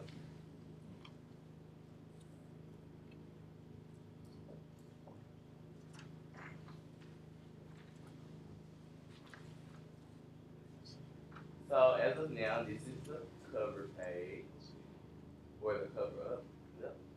Yep, you get the point.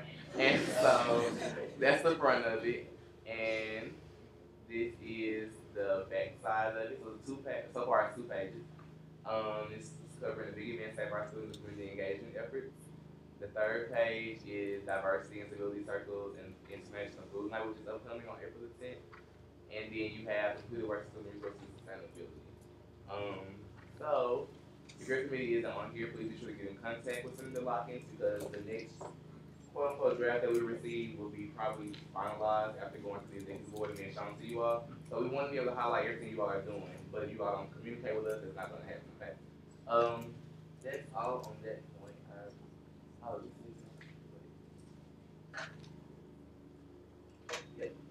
And so lastly, so we all know elections are coming up on us rather quickly. And so that's a sign-up sheet where you all sign up to volunteer at the election table in the student center lobby on, they on there the 10th, 11th, and the 12th from 10 a.m. to 3 o'clock p.m. And so we only have 2 slots on there for every time because we don't need about 5 people just to man the table. And so that's what that looks like is you will be handing out maybe SGA buttons or saying, hey, did you vote? You have I voted stickers and things of that nature. We have a candidate board where you can kind of get the morale going through and say, hey, take a look at our board. They say, I don't even know who's running for this position. Well, here it is right here. So you want to kind of engage your students, interact with them, and then kind of give them a chance to say, okay, then you know a little bit about SGA and what we're doing. Come on behind the table and vote in our laptops. So we have laptops set up and we'll vote electronically and everything through OrgSync and all that kind of stuff. So if you have any questions about that or you're free to volunteer, an hour of your time, please go ahead and sign up. The sheet should be full. Quite a few of you on here. It's more of you than it is lines on the paper. So, oh, great point. If you're running for the elections, you cannot volunteer. Okay? So if you put your name on there and you're running. Great job. Or if you don't know yet. Yeah. And if you're on the election rules committee or election committee or something, definitely try to do it because that's part of what you're assigned to do in the thing. So those of you that are on both of those committees, we know you're not running because I appointed you to those committees, so sign up. And I know on Tuesday the time increments are from 10 to 11, but classes from like 10:40 to 12:05 or 9:25 to 10:40. Just let me know that once you sign up, we can work around it, make sure somebody else come in and table, okay? That's all I have for you all.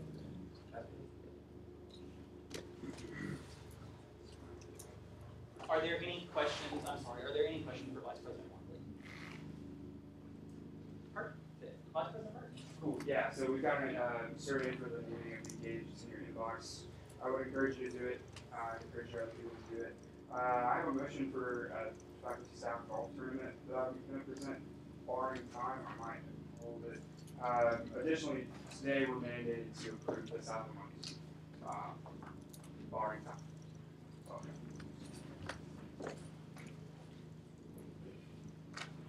Are there any questions for Vice President Burton? We will go into standing committee reports, academic affairs, Senator Avi. All right, we now meet for spring break. All we have, we finished our academic advising survey. We will have exec finalize that, and then we will be sending out next week. Any questions for Senator Avi? Internal affairs, Senator Lockheed. So we will be presenting 2 previous notices in new business, and if I'm not here to present them, then Senator Spears will present them. What questions do you have for Senator Lockheed?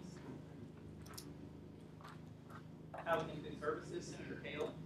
You're meeting with the neighbors next week to discuss the gearbox program, so if you also have any questions or concerns that you want to wait and hit me up. And also the housing food service workers disablement from 5:30 to 6:30. We're going to be grilling, it's going to be fun, and we're going to have a card that Senator Patel will design for us so that we can, and it'll be here Monday, so feel free to sign your name, write a little note, and I'm going to write some stuff. So please sign the card. What questions do you have for Senator Kale? Senator DeLuca. What time is that going to be at? Am I able to? The house. Yes. 5:30. Okay. Thanks. What other questions do you have for Senator Kale? Diversity, Senator Ramirez. Hello everyone. Okay, so today's diversity quote is, we should celebrate neurodiversity, the road we pour, and life dollar if we were all the same. That comes from Neil McMillan. Alrighty, so first item of business is this Thursday during next period, we're having a conversation about their diversity. The person that's going to be facilitated will be Dr. Dave Duncan, and we'll be talking about gender. And so I think this will be really interesting. This will happen during Student Center 213 during next period. Another one is the promotions of the Human Library Project, which is going to happen during next period on April 9th. And same thing, it's going to be talking about like individual, getting to know personal life stories and so forth to educate yourself even more. Another thing is International Diversity Food Night is still rolling on its fall. It will happen on April 10th from 5 to 7. And with that, that's the end of my report. What questions do you have for Senator Ramirez? Community Advisory Committee, Senator Peter. All right, that's fact. We have a hearing tomorrow, next period. It's actually mid here, not in the other room again. Update on the schedule. The radio station fee has been, have not nixed the fee, but that hearing has been either canceled or being rescheduled. If you're an SVAC, I need a minute of your time, I'm just saying. What questions do you have for Senator Peter? We will move into ad hoc committee reports. Fair Advocacy Group, Senator Kilgrove. Yes, so not too much update-wise, but we have rebranded our Tea Talks, spearheaded by Senator Furion, which was going to be a calm conversation about sexual assault. We rebranded that as a Capital Campus Talk, where we're going to bring the legislature to talk about sexual assault policy on college campuses, just to kind of keep it more in the purview of what our community does. And we contacted Mr. Gillum, he was full support of us. Now we just have to reserve the room and give it time out. So stay tuned. What question do you have for Senator Kilgrove? Sorry, Senator Farmer. Yeah, it's what legislature did you get? Or is that how it works? Mr. Gillum is working on it. So mine's not really a question, but I would also consider reaching out to Monique Kim as she's our Title IX coordinator, Title IX coordinator on campus, so she would be most familiar with the sexual assault and Title IX policies on our campus. What other questions do you have for Senator Kilgrove? Community engagement, Senator Sander. Hello. So, Sandwich was great. I lost my train of thought. But Sandwich was awesome. Thanks to the people that came to the table. I remember I was going. We have a banner with all these signatures on it that, like, all of the people that signed it heard about the Dr. Ashley Polly Act. I'm sorry, how bombarded you. People know now. Gonna hang up the banner at some point so you can see it. It's really awesome, but yeah, it was great. What questions do you have for Senator Sander? Student resources, Senator DeBerta. So, again, just a big shout out to Senator Beaver, Senator Van Brunt, and Senator Tribble for going and presenting to all the faculty senate about the open education resources. Right now, they're currently in contact with the emergency textbook grant, and they asked kind of why it started, how much money they use, the need for it, how many people apply, all of that, and they got back data about that, and so they're still working on it. And then Senator Graham and Senator Scape are still working on their child care program. And they're currently in contact with one of the ex-presidents who was super interested in the project, Kelsey Broderick, because she has some information that she's done. And they're also in contact with someone in charge of it at A-State. And then, next Tuesday, 3 o'clock, be there at B Square. We're having a launch party for the feminine products on campus. President Davis will talk, Holter will talk. It's going to be in one of the student center rooms, probably 223. There will be some cookies, so come. And then I would like to yield the rest of my time to Senator Patel to talk about gazebos. So, me and Senator we've met the director of facilities, Ms. Lawrence, at a gazebo on Andrews campus, the big one that wondered. And he asked him if we can create that type of gazebo on campus, like have the university or people that they hire contract be able to build a gazebo similar to the one they have on the Andrews gazebo, because it's fabulous. You guys check it out. So it's nice. Maybe go on dates. But we met to him about that, and then he said it's possible, definitely possible. And we're looking about, well, pricing. He said it ranges from 15 to 20, but he doesn't know. There's no like guaranteed pricing on how much it'll be. That's what we're gonna look at, and we're gonna figure out, what type of materials we want and all that stuff. But it's most likely going to be similar to the physical vendors. And we also asked him if we can have a power line out there. And that's why we have the survey that I handed to you guys. We want your opinion on it, see what you guys like. He said it's possible. We can place a conduit in there, but if you want to trench the power line from different building near the gazebo, it's going to cost about a lot of money. So if you want it to happen, maybe first stage, you can do multiple stages. We can do one stage where we build the gazebo, and the second stage, we maybe have the first stage, put the gazebo, have the power line there, and second stage, we can have the line run from the building to the gazebo. And that's what we talked about. He said it's definitely possible to build a gazebo. It's like the one that was at Hendrix. And yeah, we want your opinions, please do for us. Thank you. What questions do you have for Senators DePersia or Vice President? Yeah, so a thought. If it's going to take a lot of money to run electricity lines, okay, track with me. It's going to be in an open area, is it not? Open area. It's going to be a gazebo in an open area. Yes. Okay. What about solar? Solar power. We're looking at it too. That's nice. Thank you for bringing that up. We have not talked about that yet. Okay. And thank you for bringing that Let's up. talk about solar now. Yeah. So what's your opinion? And that's definitely also possible too. A little bit good. And that's also going to cost a lot of money too. So it's it could just, yeah. Yeah. I'll come back to you guys. I'm expressing it. We finalized and come back to you guys for the process. But yeah. It's not a long time. Okay. I just wanted to point out that the Public Art Committee has talked about the gazebo a lot, and it is something that they are interested in helping SGA with. So we haven't obviously figured out all the financial aspects, but I'm sure it's something that they would help us with in paying for it. And they did bring up in the committee thinking about a solar panel option. So I just think it's kind of interesting that we're sort of reflecting the same ideas, which is good, which means we're on the same page. We also made like Public Art Committee. Yeah. And thank you for bringing that up. And also, President Davis said this that we place it in front of McAllen City Hall, in front of lawn.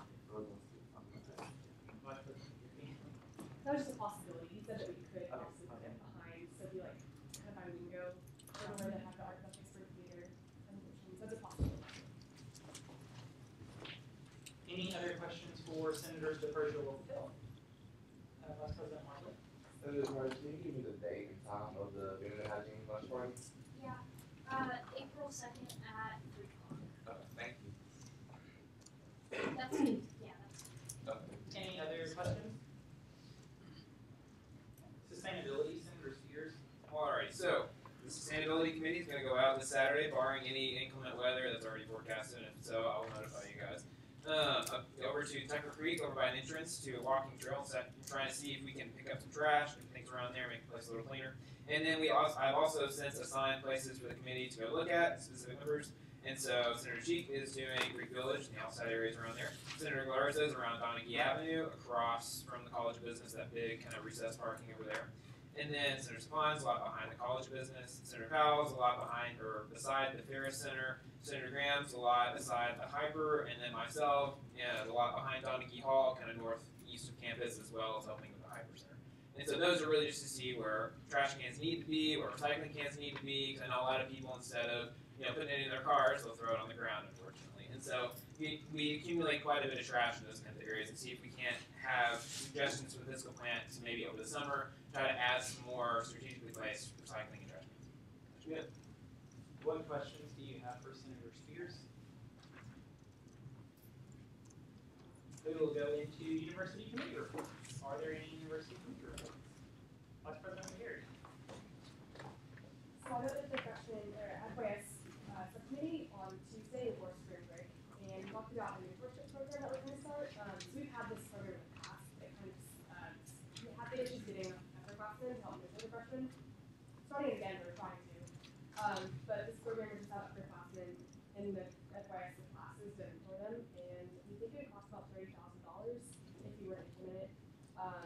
The cost we think would hopefully, it's minimal amount, all things considered, and also it would help with retention. So overall, we think it would help the university make more money, but that's just, it's a good start. So we started in the spring of 2019 or spring of 2020. Are there any other University Committee reports? Vice President Marley. Senator Skate. So the Diversity Advisory Committee, in its entirety, will have its meeting within the next 2 weeks. And so I will have more updates about that then. But also for the Diversity and Inclusion Award Committee, we have chosen a winner. So we will have more information about that to come as well. Vice President Marley.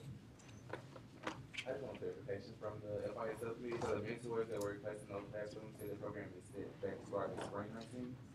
I have my notes spring of 2019 or 2020, but it might be fall or spring. I mean, it's going to be fall.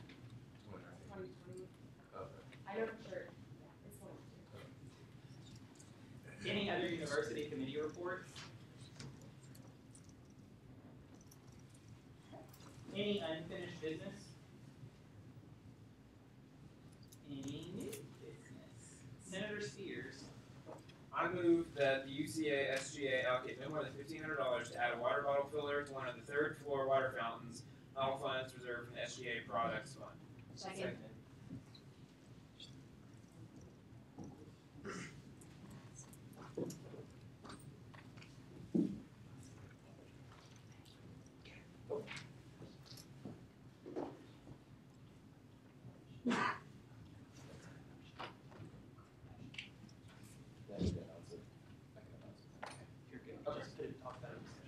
It's been moved and seconded that the SGA allocate no more than $1,500 to add a water bottle filler to one of the third floor water fountains, all funds garnered from the SGA projects fund account.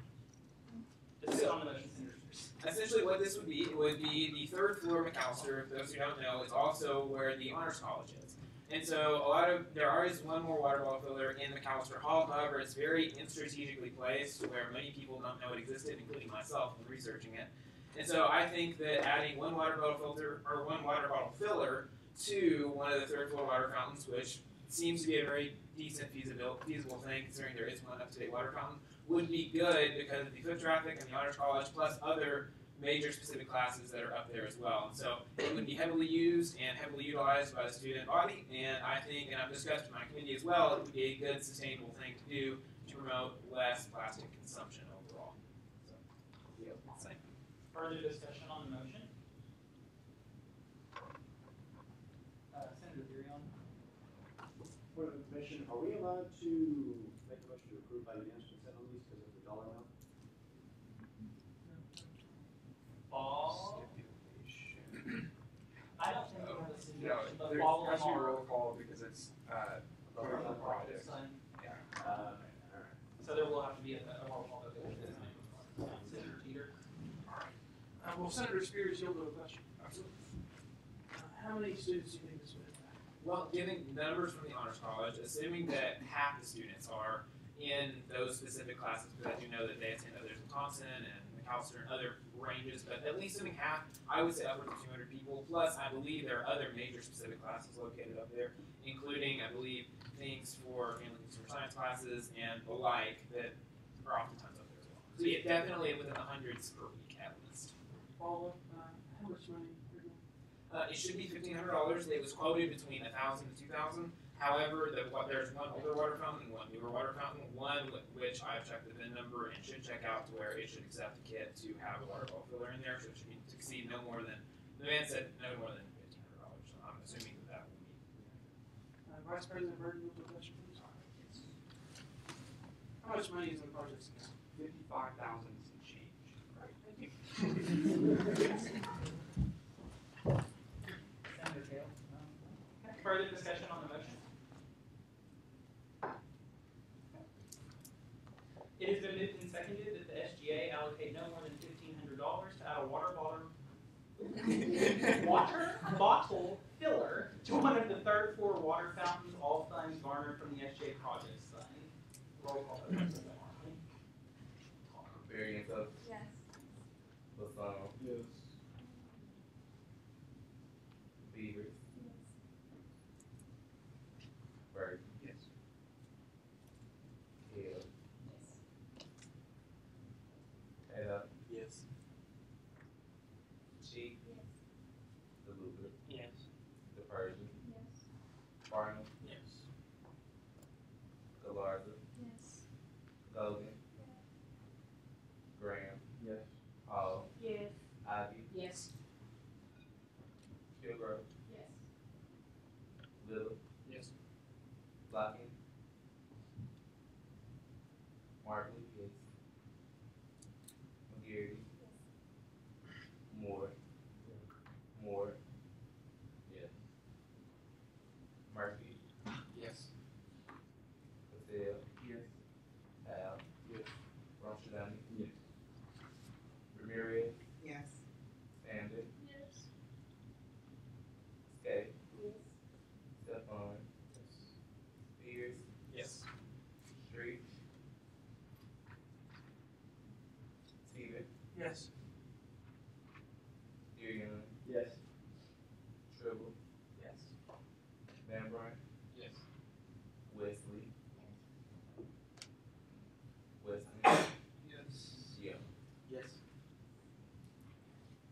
no, 0 abstentions, the motion passes.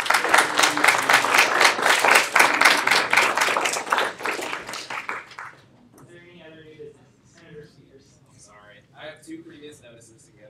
One concerning the reason for previous notice to eliminate unnecessary practices and procedures in order to continue transparency for appointment procedures. So basically, this is a clerical kind of cleanup process in which will be listed in the minutes, and Jamal will be happy to answer any of your questions in that regarding email, because I just haven't had time to look at it.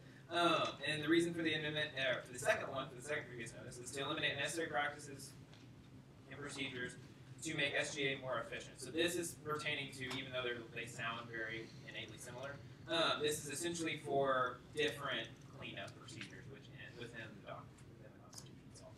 So, yeah, if you have any questions, feel free to email or send it along. Any other new business? Senator Triple. I move that the UCASGA adopt a resolution titled Remove Benjamin Laney's name from Laney Mannion Hall. Second.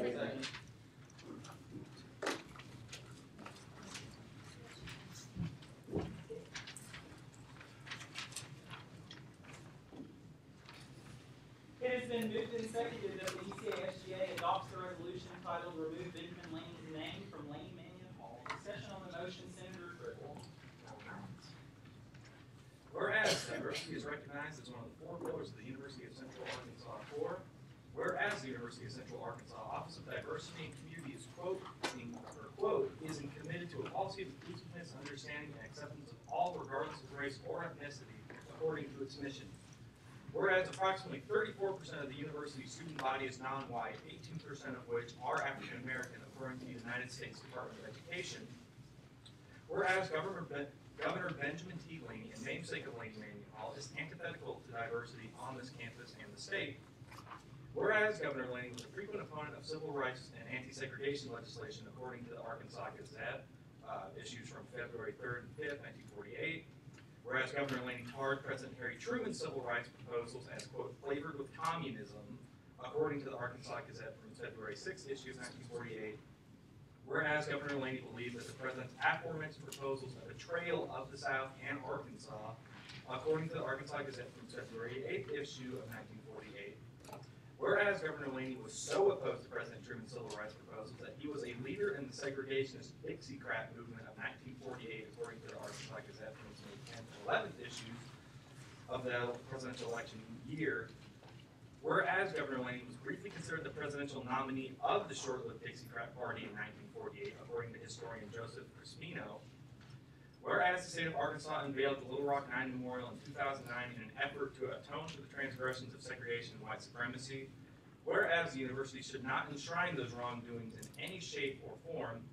Whereas there is no mention of Governor Laney and Laney Mannion Hall beyond its name. Therefore, be it resolved that the Student Government Association of Central Arkansas strongly urges the university's leadership to remove Governor Laney's name from Laney Hall in order to better commit the university to diversity.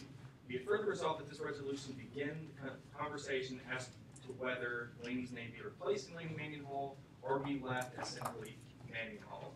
Now, those of you who were here last Senate, there was conversation about whether we should add Dr. Mabel Anderson's name in place of his, thus coming out to Anderson Mannion Hall. For those who don't know, Dr. Mabel Anderson was the first faculty member of color at UCA. However, after a conversation with President Edgar Cicero, who had a conversation himself with President Davis and some of his board of trustees, if I remember. No, the executive board and the advisors. Okay, then that was it. Thank you for clarifying. But after a conversation with them, we thought it would be best to keep Anderson out of this, as it would only kind of complicate the process further. There may potentially be some disagreement on that matter, and the more pressing issue at hand is the fact that we have a segregationist, and not just like a casual like segregationist like Ian Abbott one. The man ran and almost headed a third party that was committed to segregation against President Truman, who, for the record, civil rights proposals included such outlandish things as anti-lynching legislation. But with all that being said, a clarification on the matter, if you saw Dr. Tarka's email, is that Benjamin Laney is actually mentioned in that building. He is on a plaque along with Dr. Mannion. I did not see that plaque, so that was a mistake on my part, but there is an amendment being drafted to address that issue at hand. So that should not impair anything with regard to the resolution at hand. Further discussion on the motion, Senator Rocky. Two things. One, I just like to make it friendly. On the resolve clause, it just says Laney Hall. It should be Laney-Mannion. So that's all on that. Are there any objections to the friendly amendment? Okay, friendly amendment passes. To adjust in the first resolve clause, changing from Laney Hall to Laney-Mannion Hall. Senator Rocky. Then I move that we amend the resolution to remove the final whereas clause.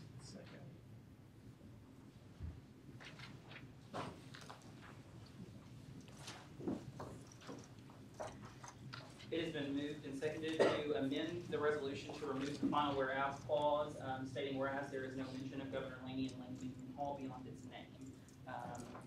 Discussion on the motion, Senator Robbie. Yes, so it is. The last clause says there's no mention of Governor Laney and Laney-Mannion Hall beside his name. That is factually incorrect, and I'll yield my time to Dr. Target to explain that. Yeah. I yield to somebody else. This is my college, I feel like I should answer that. But yes, there are indeed two very large plaques that I believe are probably gold in color, I don't know. That was big, pretty hefty, and they mentioned like their career and how Mannion was important and how he contributed and as a faculty member. So it's like an extensive history. Whether or not students read that is up to them, but I personally think it's very great, and it's in fact there. Further discussion on the amendment? It has been Motion to approve by unanimous consent. Oh. The amendment to the motion passes. We will now resume discussion on the original motion for the resolution with the adjustments that have been made. Further discussion. Senator Teeter. I'd like to make a friendly amendment to the first whereas clause, because there are 3 pillars, not 4. It's academic vitality is 1, integrity is 1, diversity is 1. So it's 3. Are there any objections to the senator's friendly amendment? Okay, the amendment. Okay, friendly amendment fails. It's 3, not 4. I thought academic vitality was 1. But it's academics. As an F and sense of. Are we talking about? Are we discussing AVID? Yes. AVID is academic vitality, integrity, and diversity. So. But it's academic vitality 1. Well, yeah, what typically is asking is academic vitality one thing versus different things. Right. Right. Is that? One thing versus different things, right? I think it's 1. But if I might be wrong. So, if you would like to make a motion, you're more than welcome, since the senator objected. But clarification, because it is academic vitality, integrity, and diversity, Vice President McGarry said that academic is the adjective preceding vitality, integrity, and diversity. So we are referring to academic vitality, academic integrity, academic diversity. So that would make it 3 pillars, not 4. Further discussion on the motion. You've already objected, it failed. So. No. Further discussion on the motion. It has been moved and Motion approved by unanimous consent. Second.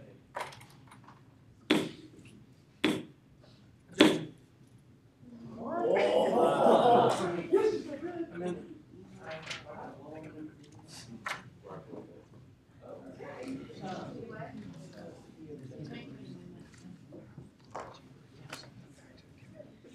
So it has been moved and seconded that the UCASGA adopt the. I'm confused what's going on now. You objected to the unanimous consent, so I'm going to approve. Approve mine? I didn't know that I turned in an amendment. This is voting on the motion. Yeah. Because the discussion had ended, so when the unanimous consent was called for, and you objected to it, we're still going to do a vote. Okay, whatever. So it's been moved and seconded that the UCASGA adopt the resolution titled "Remove Benjamin Laney's name from Laney-Mannion Hall." Roll call vote.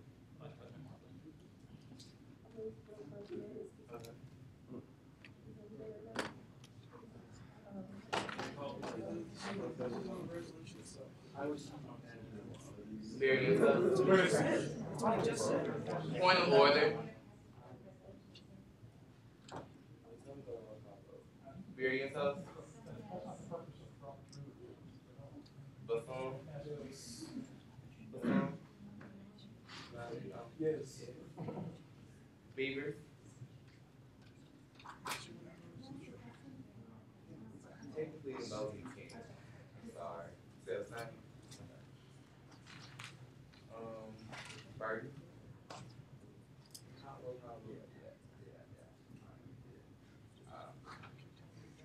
Same. Hill. Yes. Caleb. Yes. Chief. DeLuca. Yeah. DeCarter. Yes. Barnum. What are we voting on now? I think there's a lot of confusion as to what's being voted on. The last thing he said about no was that we're voting on the original. So we are currently voting on the resolution with the changes that were made. So removing that final whereas clause and the friendly amendment. Hold. Okay. So because the vote has already been called, we have to go through this vote. If it fails, the resolution doesn't pass, it can be brought back up. If for some reason it passes, any of you are more than welcome to call for a reconsideration of the vote to resume discussion. So the process, it's not necessary. If this passes and you would like to reconsider the vote, then we can resume discussion. You're confused as why we were already voting on it, but it's fine. It was because a unanimous consent was called for, someone objected, but we were still in the process of voting. Moving on into a vote, that is why discussion had ended. Yeah. So Barnum. Same.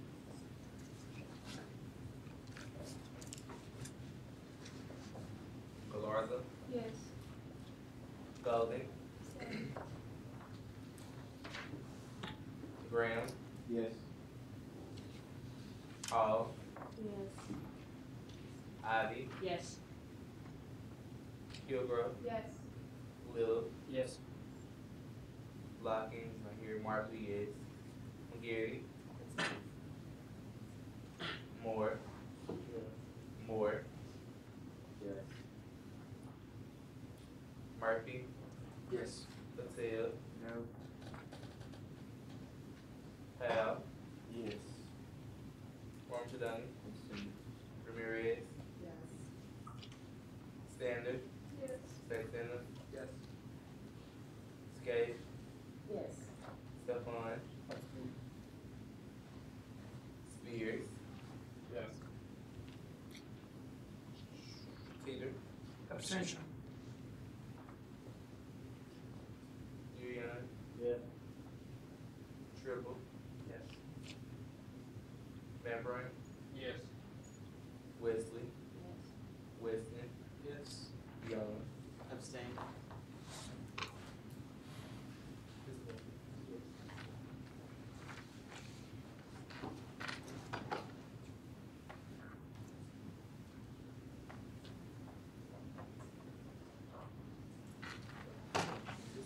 Just the original. Yes.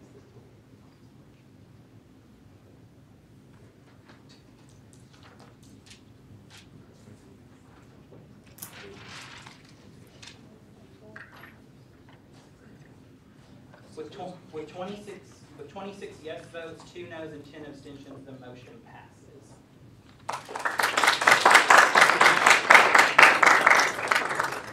So I'm going to offer some clarification, and I'm going to ask Senator Tribble to yield to a question partially. In the resolution, when you were referring to, since this is the concern that we have right now, when you were referring to the 4 pillars, were you intending to refer to academic vitality, integrity, and diversity, or were you intending to refer to UCA's 4 core values, which include intellectual excellence, community, diversity, and whatever? The latter. The latter. So then we have no issue, and the resolution is not factually incorrect because one of the four core values of UCA is diversity. Senator Wesley. It says pillars, not core values. Avid's not a pillar, though, so that's where. Yeah, we We don't tend even have pillars? Yeah. Pillars to me would refer to the UCA 4, which I would suggest you could yield to core values. So there's no need So let's just leave it. Yes. So you could argue that when when the resolution is referring to pillars, it is referring to UCA's 4 core values. Which one of those is diversity? Senator Darion. So, when I go about, do I need a motion card to motion that we reconsider the vote? Simply because I believe SGA would 100% vote unanimously in favor of this. And I believe that that message should be strongly sent. That is your prerogative. Yes, sir. You would need a motion card to do a motion to reconsider it. Any motion card? I go ahead and make a motion later. Concern. President Burgess. Yeah, so one vote total to 37 and the other to 38. That's my concern. Oh, My name was called out. That's fine. Okay. oh. First one? Okay, that's what it was. His name was not the first. No, we're right. We're fine. We're fine.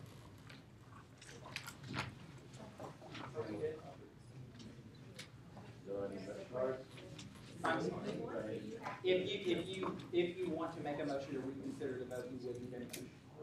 Can I just say it right? That's all we're doing. Yeah, I motion that we reconsider the vote in order to provide SGA the opportunity to approve on this. Point of information, Senator Burgess. can we not all just say yes? Would that show up different than it being unanimous in the minutes or something? Can you amend the resolution after it's already passed? No, since this is already passed, you can do a motion to reconsider, and if we do a motion to reconsider even though it's already passed, then it would be discussed. And Vice President Burton, verify reconsideration?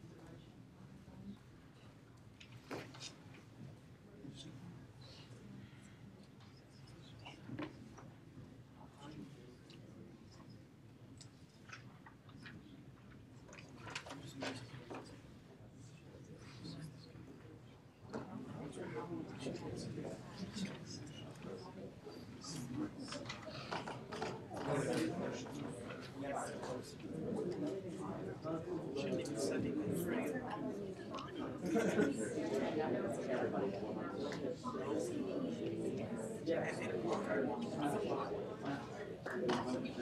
I'm not sure. I don't really know. I have a question. Hello. I have a question. So if we voted affirmative, why would we reconsider to vote in the same? So affirmative. And that is a very valid question. So the motion card will reflect how the vote was, which was 20. Was for. I get the spirit of that. Yes. So the motion passed, and it will be the sentiment of the SGA that this resolution is passed. This is our position on this particular topic or issue, and by extension, it is the position of the student body. So if you want to motion to reconsider, to do a unanimous consent, or to have the entire body vote in the affirmative, the end result is still going to be the same. So, I mean, I'm saying if I do this right, I can do this too. So what I'm asking is, so there were people that voted in the negative, and do you not think that people would also oppose your motion to vote by unanimous consent? Yep, never mind. Okay, done. All right. I just- Good, done. No, I see the spirit though. I get that. Vote the motion. Done. Rescind the motion. Done. is there any other new business? Are there any announcements? No, there's for sure new business. Back to new business, Vice President Burton. Yeah, so I move that in accordance with the Finance Committee, UCASGA allocate $126,918.31 as heard and deliberated upon by the SAFA Committee for the fall of 2018 affirmation funds withdrawn from the SAFA account. I'll make a note right here. Is there a second on that motion? Second. It has been moved and seconded that in accordance with the Finance Committee, the UCASGA allocate $126,918.31 as heard and deliberated upon by the SAFA Committee for the fall of 2018 affirmation funds withdrawn from the SAFA account. Discussion on the motion. Vice President. Today. What? It's supposed to be 19. Yeah, just cross out. 19. Discussion on the motion. Yeah, so, I mean, right? Yeah. So I mean, 2 for me and then 2 because 9s and 8s are the same apparently. 123,218 cents is what the South Committee deliberated upon and allocated. I made an amendment to include the 3,700 passed in this body today. Okay, coming on the same count. So that's 126,918.31 cents. Is there an objection? And that this is, sorry, I was just going to this is we were required 3 weeks after the committee convenes to approve the allocations through this body. Are there objections? Any further discussion on the motion? It's been moved and seconded that in accordance with the Finance Committee, the UCASGA allocate $126,918.31 as heard and deliberated upon by the SAFA Committee for the fall of 2019. Aforementioned funds withdrawn from the SAFA account. Roll call vote. Motion approved by unanimous consent. Second. Point of information. Is this because we deal with money and do that?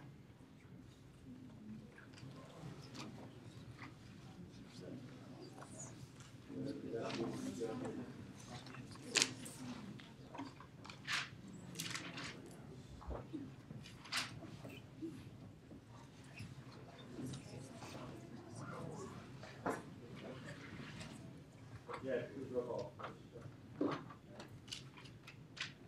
Roll call vote. Vice President. Barrientos. Buffon. Beavers. Burton. Yes. Kale. Yes. Hello. Yes. Cheek. Yes. DeLuca. Yes. DePersia. Yes. Arnold. Yes. Galarza. Yes. Golden. Graham. Yes. Hall. Yes. Ivy. Yes. Kilgore. Yes. Little. Yes. Marbley. Yes. Garrity. Yes. Moore. Moore. Yes. Murphy. Yes. Patel. Yes. Al. Yes. Ronchellini. Yes. Ramirez. Yes. Sanders. Yes. Sexton. Yes. Skate. Yes. Stephon. Spears. Yes. Steven. Yes. Deering. Yes. Tribble. Yes.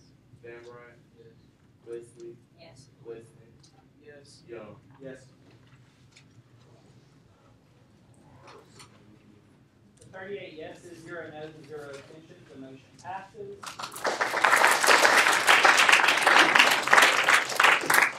Is there any other new business? Any announcements? Vice President McGarry. Rules and ethics for meetings today for the Americans. So, thank you all for your patience during this very, very long meeting tonight. Thank you for maintaining your decorum when addressing each other in debate, because we did have some very contentious debates tonight. So thank you for everything, and thank you to our Ideal Pages for battling through this with us. So we appreciate that. And if there is anyone that is available next Monday, April 1st from 11 to noon, I will not be able to attend the Sexual Misconduct Awareness and Prevention University Committee meeting. So if someone would like to fill in for me, please let me know and I will give you the information. Thank you. Vice President. Okay, one thing, I need to sign the sheet back, so where is that in the room? Perfect, that's not it. Okay, and then secondly, I just want to give you all a reminder, if you did not know, the last time you dropped classes to receive a W is this Friday, so if you need to do that, take care of that before this Friday, okay?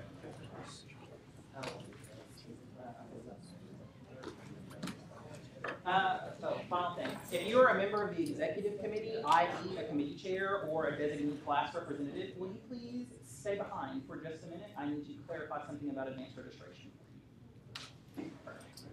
Any final announcements? Senator Peters.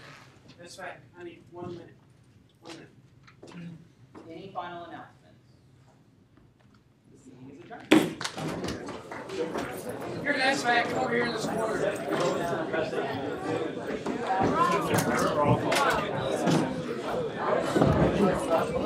Yeah, I even said roll call.